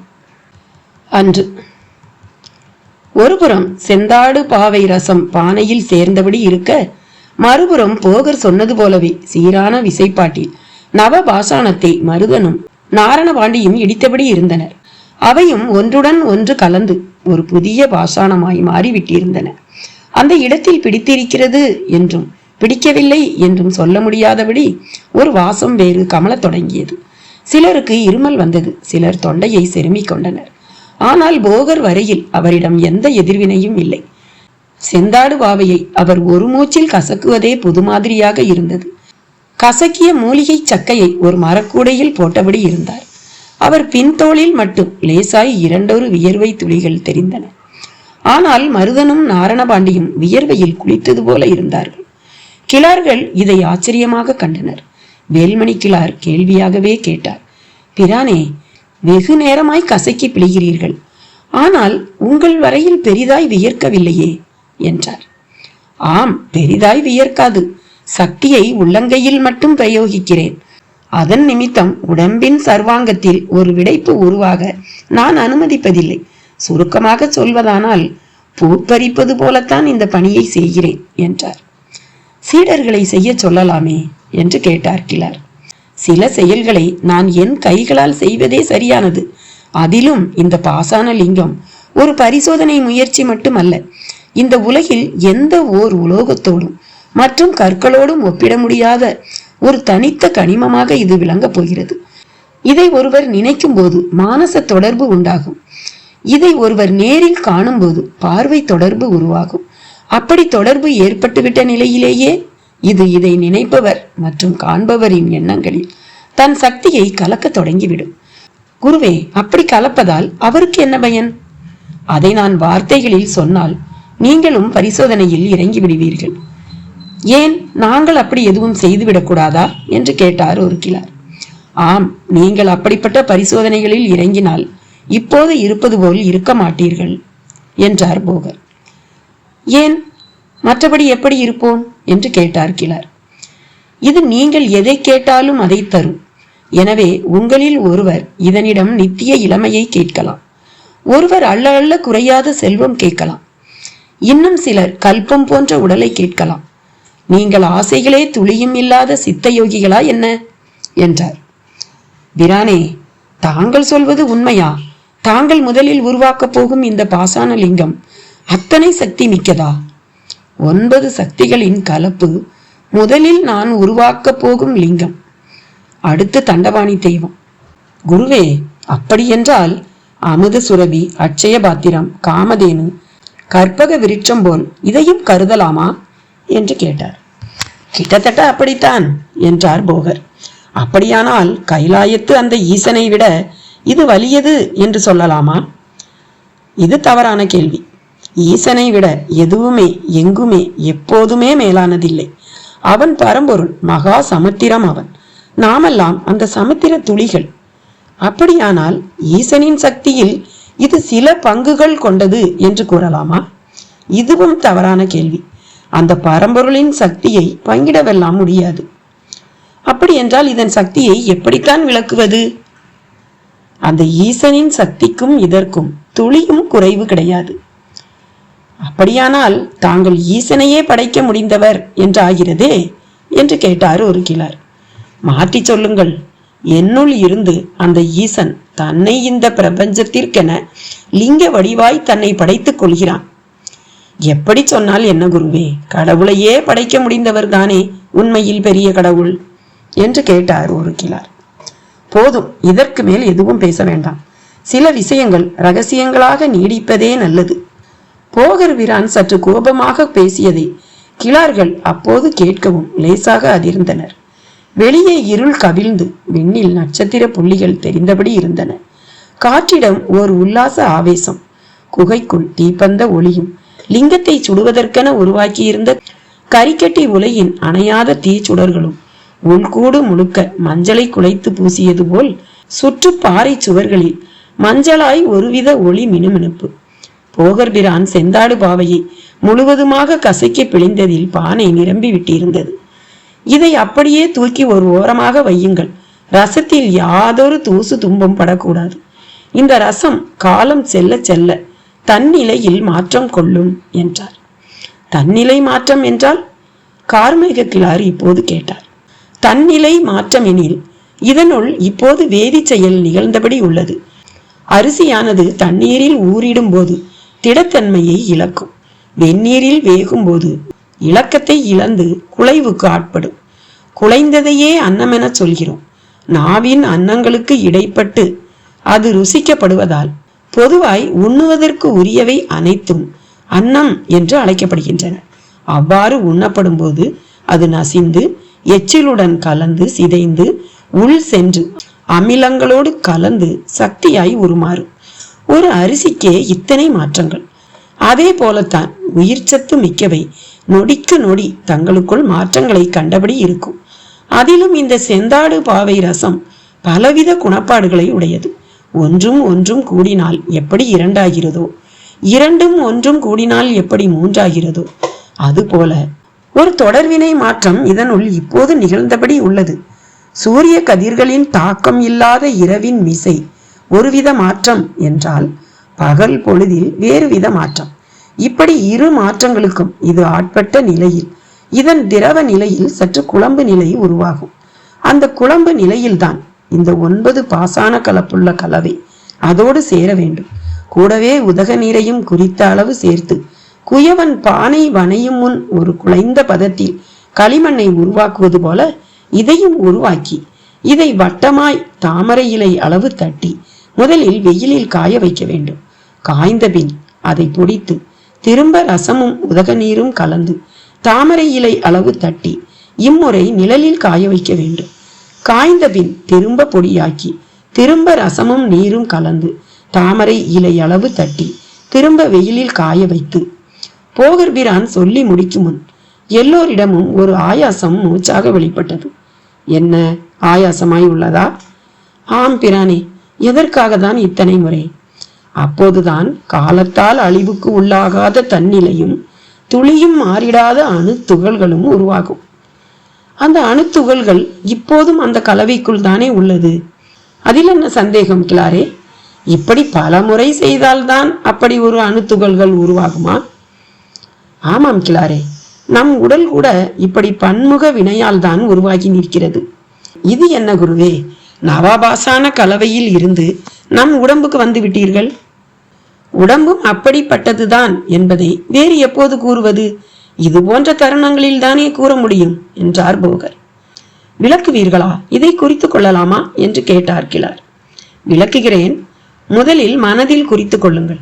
இன்றைய பாசானலிங்க பணிக்கு சற்றே ஓய்வையும் அறிவிக்கிறேன். முன்னிரா பொழுதில் எப்பொழுதும் எளிதில் ஜீரணமாக முடிந்த அதிக அமில குணமில்லாத கொழுப்பும் இல்லாத சாமை குழம்பி, கம்பு உருண்டை, மிளகு ரசம், நார்த்தை ஊறல், தேன், நெல்லி துண்டுகள், மாப்பிரண்டையை உண்பதே தூய உடலுக்கு நன்மை தரும். பகல் பொழுதில் நாம் நின்ற நிலையில்தான் எப்போதும் இருக்கிறோம். இரா பொழுது நம் உடல் படுக்கை வாட்டம் கொண்டு மேல் கீழ் நிலை நீங்கி மண்ணின் சமநிலை சார்ந்ததாகிறது. எனவே பகல் இயக்க வினைப்பாட்டிற்கும் இரவு இயக்க வினைப்பாட்டிற்கும் அதன் செறிவுகளால் வேறுபாடு மிக உண்டு. இரத்த ஓட்டமும் படுக்கை நிலையில் விசை மாற்றம் பெற்றிருக்கும். அதற்கேற்ப உண்ண வேண்டும். காலையில் மிகுதி, மதியம் பகுதி, இரவில் ஒரு விகுதி என்கிற கணக்கில் உணவை உட்கொள்ள வேண்டும். அதே போல உண்ணும் நேரத்தை மாற்றிக்கொள்ளக்கூடாது. உண்ணும் முன்பும் பின்பும் நீர் உண்ணக்கூடாது. அப்படி நீர் உண்டால் சதை உருவாகும். இத்துடன் மாதா மாதம் ஏகாதசி விரதம் அனுஷ்டிப்பது உடம்பின் உள்ளுறுப்புகள் ஓய்வு கண்டு பலத்துடன் திகழ பெரிதும் உதவி செய்யும். துவாதசி உணவு மருத்துவ உணவாக நெல்லி, கீரை, நெய் என்றிருக்க முதுமையிலும் இளமைக்கான பலம் இருக்கும். கிழார்களே, இதை உங்கள் கவிதை தமிழில் பாடலாக்கி கொள்ளுங்கள். பாடல்கள் ஆனாலே அவை காலத்துக்கும் வாழ்ந்திருக்கும் என்றார். போகர்பிரான் சொல்லி முடித்த வேளை அந்த குகைக்குள் இரவு உணவினை ஒரு பெரும் மர சிப்பத்தில் பல்வேறு அளவிலான பானைகள் மற்றும் பீங்கான் சாடிகளில் வைத்து எடுத்து வந்திருந்தனர் கொட்டார அடுமனை ஊழியர்கள். வெளியே சலசலத்து ஓடிடும் அருவி பக்கமாய் ஒருவன் தீப்பந்தம் பிடித்தபடி நின்று கொள்ள அங்கே போய் கை கழுவி வாய் கொப்பளித்து வந்தனர். சிலு சிலுப்பு அப்பி எடுத்தது. மேல் வானில் மேக பொதியின் ஊடே நட்சத்திர மினுமினுப்பு மிக வித்தியாசமாக உணர்ந்தனர். திரும்பி வந்து குகைத்தளத்தில் வரிசையில் அமர்ந்த நிலையில் மண் கலையங்களை பெற்று அதில் நார்த்தை ஊறல் துண்டுகளுடன் கூடிய சாமை குழம்பியை முதலிலும் பின் தேன் நெல்லி துண்டுகளையும் சுவைத்தனர். கருமார்கள் இந்த வேளையில் மது அருந்துவது உண்டு. கல் வடிவிலான மது அவர்கள் களைப்புக்கு மருந்தாகும். ஆனால் போகரிடம் கல்லுக்கு அனுமதி இல்லை. மனதை ரசனையால் மயக்க வேண்டும், புலன் தூண்டிகளால் மயக்க கூடாது என்பது போகரின் கொள்கை. அனைவரும் போகரோடு சேர்ந்து உணவு உண்டதை ஒரு பெரும் சம்பவமாகவும் கருதினர். இன்றைய இந்த சம்பவத்தை, அனைவரும் உணவு உண்ட நிகழ்வை இங்குள்ள பாறை சுவற்றில் ஒளிகொண்டு உருவங்களாய் வார்க்க வேண்டும் என்று விரும்புகிறேன் என்றார் அருணாச்சல கிழார். இப்படித்தான் பதிவுகள் உருவாகின்றன. உங்கள் விருப்பப்படியே செய்யுங்கள். காலத்தால் நான், நீங்கள், நாம் நிச்சயம் அழிந்து அவரவர் கர்ம போக்கில் பலவாறு மாறிவிடுவோம். ஒருவர் புல்லாகலாம், இன்னொருவர் புலியாகலாம். அவ்வளவு ஏன், பிறவி தலை அறுத்து பிரம்மாவாகவும் ஆகிவிடலாம். ஆனால் இந்த கற்கள் அப்படியே இருக்கும். இது கொண்ட தடயங்கள் அப்படியே இருக்கும். ஒருவன் பெரிதும் முயன்று அழித்தால் எஞ்சி அழியாத சிறப்புடையவை இந்த மலைப்பாறைகள் எனப்படும் கற்கள். வழக்கில் கல் என்போம். இந்த கல் எனும் சொல்லுக்கு அறிவு, கல்வி என்பதும் பொருளாகும். இந்த கல் எப்படி உறுதி மிக்கதோ அப்படியே கல்வியும் உறுதியானது, அழிவில்லாதது. உங்கள் ஆத்மாவில் தேங்கி நீங்கள் எடுக்கும் பிறவிகளிலெல்லாமும் கூட உடன் வரும். போகர்பிரான் இதுபோல பேசும் பேச்சுக்குள் பல அரிய செய்திகளை சொல்லிக்கொண்டே போனார். ஆனாலும் அவர்களில் சிலர் மனங்கள் அவரின் பொருள் நிறைந்த கருத்தை கேட்பதை விட்டுவிட்டு ஒரு பாறை மேல் வைக்கப்பட்டிருந்த கருமார்கள் உருவாக்கி இருந்த மண் மேனி கொண்ட மெழுகுலிங்கத்தின் மேலேயே இருந்தது.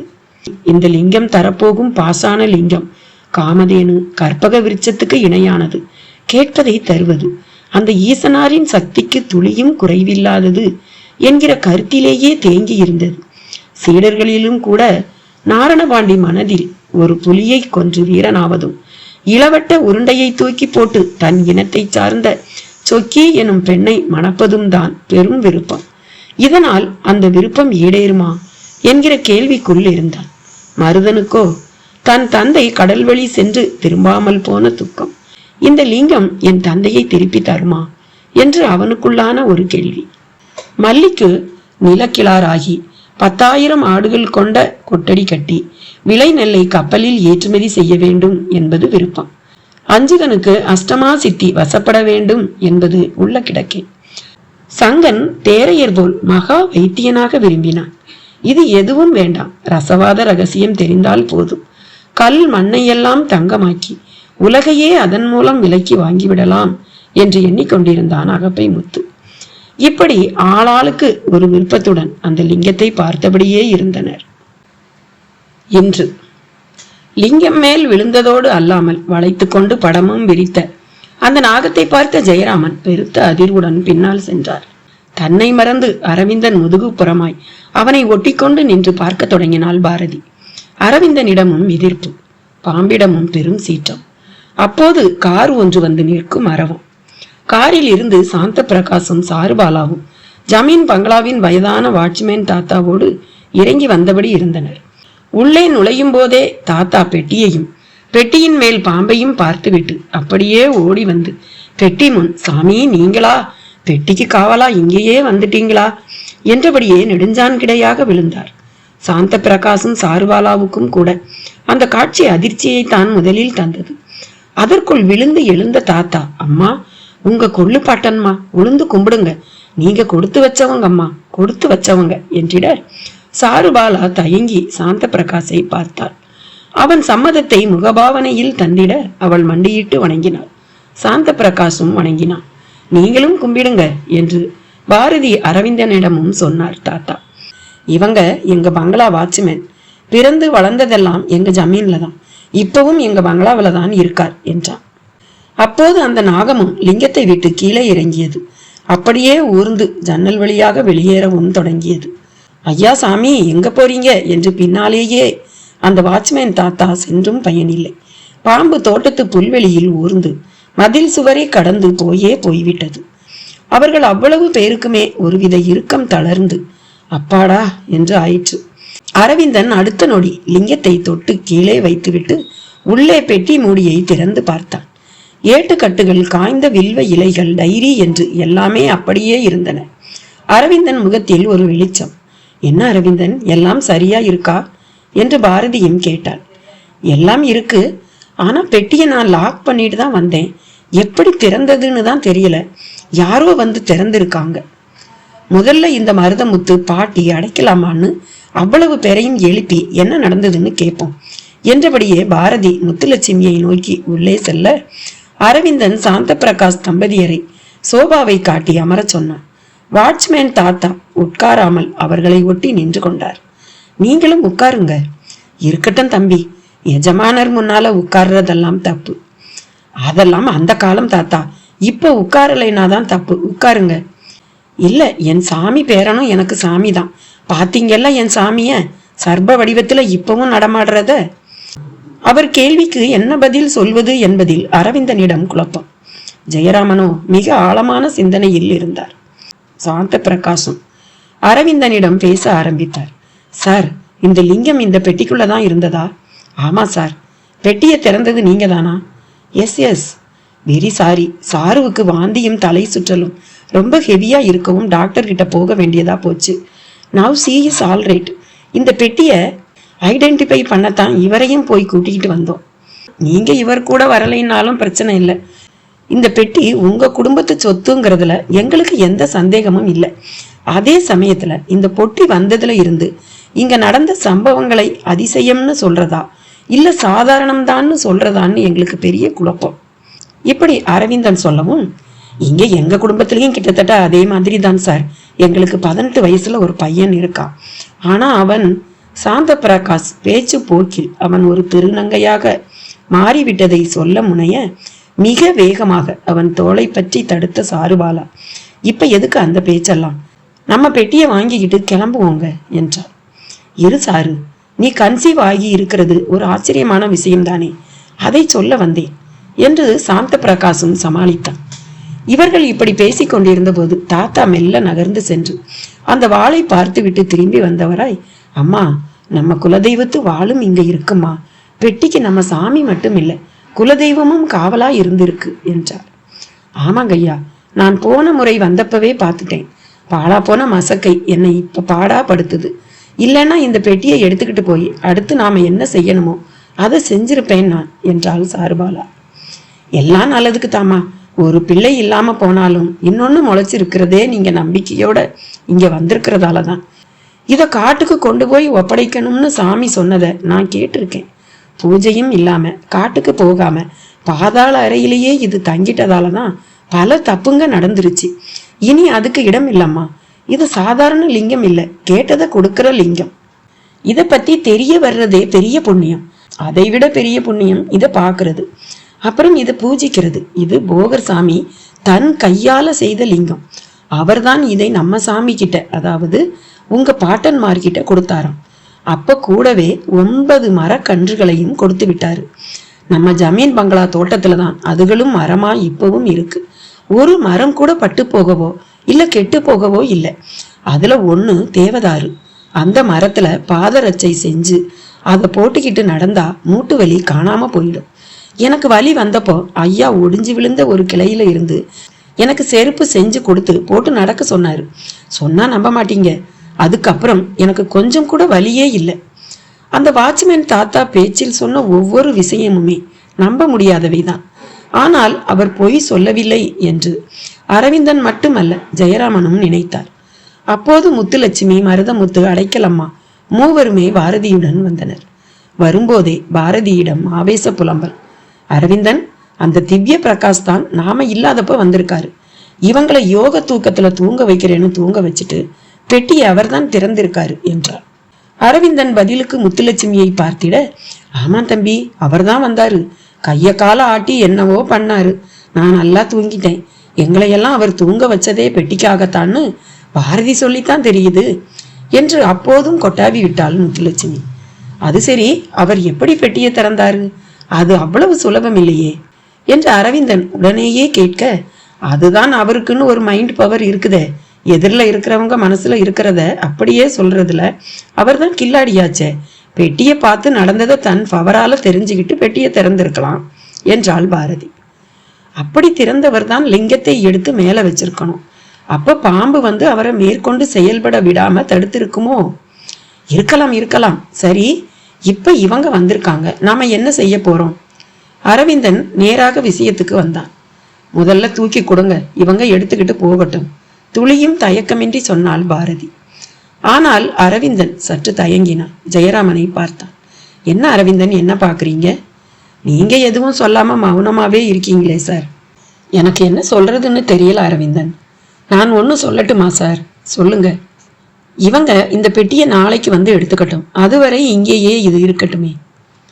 ஒரு நாள் இந்த பெட்டி இருக்க போறதால நமக்கு என்ன பெருசா நன்மை ஏற்பட்டுட போகுது? ஜெயராமனும் பாரதியின் முடிவுக்கு சாதகமாக கேட்க, அரவிந்தன் அடுத்து முத்துலட்சுமியை தான் பார்த்தான். பாட்டிமா, நீங்க பூஜை செய்ய ஆசைப்பட்டீங்க இல்ல என்று கேட்டான். அவளுக்கும் புரிந்தது. ஆமாமா, அபூர்வமா தேடி வந்த இந்த லிங்கத்தை இன்னும் யாரும் இங்க பூஜிக்கவே இல்லை. முதல்ல இப்ப அதைத்தான் செய்யணும் என்றார். அப்போது ஜெயராமன் போனில் திவ்ய பிரகாஷ். ஜெயராமனே அதை துளியும் எதிர்பார்க்கவில்லை. சொல்லுங்க ஜி, என்ன விஷயம்? ரொம்ப முக்கியமான விஷயம்தான். நீங்க இப்ப பாரதி வீட்டுல இருக்கிறது தெரியும். அங்க ஒரு பெட்டி இருந்து அதை பார்த்து தான் பேசிக்கிட்டு இருக்கீங்க, சரியா? இது என்ன கேள்வி ஜி? நீங்க தான் மைண்ட் ரீடிங் கிங் ஆச்சே. கொஞ்சம் முந்தி இந்த வீட்டுக்கும் வந்து பெட்டியை திறக்க திட்டமிட்டு இருந்தீங்க போல இருக்குதே. நீங்களே ஃபோன் பண்ணி கேட்பீங்கன்னு எதிர்பார்த்துக்கிட்டு இருந்தேன், பண்ணல. அதான் நானே பண்ணிட்டேன். I am sorry. என்னை ஒரு திருடன் மாதிரி இப்ப அங்க பாரதி நினைச்சிட்டு இருக்கலாம். ஆனா நான் அப்படிப்பட்டவன் கிடையாது. எந்த நிலையிலையும் ஒரு நல்ல யோகி ஈனத்தனமான வேலைகளை செய்ய மாட்டான். அப்ப பெட்டியை திறந்து லிங்கத்தை எடுத்ததெல்லாம் என்ன செயல்? அதுக்கு முந்தி எல்லாரையும் தூங்க வச்சது என்ன செயல்? பக்தி. அதை தவிர வேறு எதுவும் இல்லை. பக்தியா? என்ன உளறல் ஜி இது? பிளீஸ் கொஞ்சம் யாரும் இல்லாத இடத்துக்கு வந்து என் கூட பேசுங்க. நான் சில விஷயத்தை உங்ககிட்ட பகிர்ந்துக்கணும். சும்மா பேசுங்க, இங்க வில்லங்கமா யாரும் இல்லை. திரும்பவும் சொல்றேன், தனியா வாங்க. பல உயிர்கள் இனி போக போகுது. இதை நான் ஸ்பீக்கர் போன்ல எல்லோருக்கும் கேட்கும்படி பேச முடியுமா? மிரட்டாதீங்க ஜி. சத்தியமா இல்லை. அந்த பொட்டி ஒரு பொக்கிசம். அதோட பண மதிப்பு 1,00,000 கோடி ரூபாய்க்கு மேல. அதை தயவு செஞ்சு சாருபாலாவோட குடும்பம் கையில பாரதி கொடுத்துட போறா. அப்படி கொடுத்தா அதை வேடிக்கை பார்த்தா நீங்க ஒரு புத்திசாலி பத்திரிகை ஆசிரியராகவும் இருக்க முடியாது. தயவு செஞ்சு எழுந்து வெளியே வாங்க. திவ்ய பிரகாஷ் கெஞ்சினார். ஜெயராமனும் எழுந்து 1 மினிட் என்று தனியே ஒதுங்கினார். சொல்லுங்க. குட். பாராட்டெல்லாம் பிறகு. நீங்க எவ்வளவு பெரிய மனிதர், இப்படியா கீழ்த்தரமா நடந்துக்குவீங்க? நான் எப்பவும் கீழ்த்தரமாலாம் நடக்கிறவன் கிடையாது. ஒரு கோணத்துல நான் செஞ்சது தப்புதான், ஆனா பல கோணங்கள்ல சரி. என்னை உடையார் தொடர்ந்து பார்க்க விடல. அவர் காவல் இருக்கிறதும் நல்ல விஷயம்தான். தயவு செஞ்சு விஷயத்துக்கு வாங்க. வர்றேன். அது கிட்ட நீங்க இப்ப எதையாவது கேளுங்க. எதை வேணும்னாலும் கேளுங்க, உடனே கிடைக்கும். இல்லைனாலும் கிடைக்கிற வழியாவது தெரியும். அதன் பிறகு பெட்டிய சாருபாலா குடும்பத்துக்கிட்ட கொடுக்கிற முடிவுக்கு உங்களால வர முடிஞ்சா வாங்க, எனக்கு ஆட்சேபனை இல்லை. திவ்ய பிரகாஷ் பேச்சை முடித்து கொள்ள ஜெயராமன் பந்து இப்போது தன் கையில் இருப்பதை உணர்ந்தபடியே திரும்பி வந்தார். பெட்டி மேல் உள்ள லிங்கம் அருகிலும் போய் நின்றார். மனதுக்குள் என்ன கேட்கலாம் என்று ஒரு கேள்வி. கூடவே ஒரு கல்லிடம் போய் பரிசோதனைக்காக கேட்பது கூட இழிவு என்பது போலவும் ஒரு எண்ணம். இறுதியாக ஜெயராமன் ஒரு முடிவுக்கு வந்தார். அது இந்த கதையோட தொடர்ச்சி அடுத்த பதிவுல. பாய்.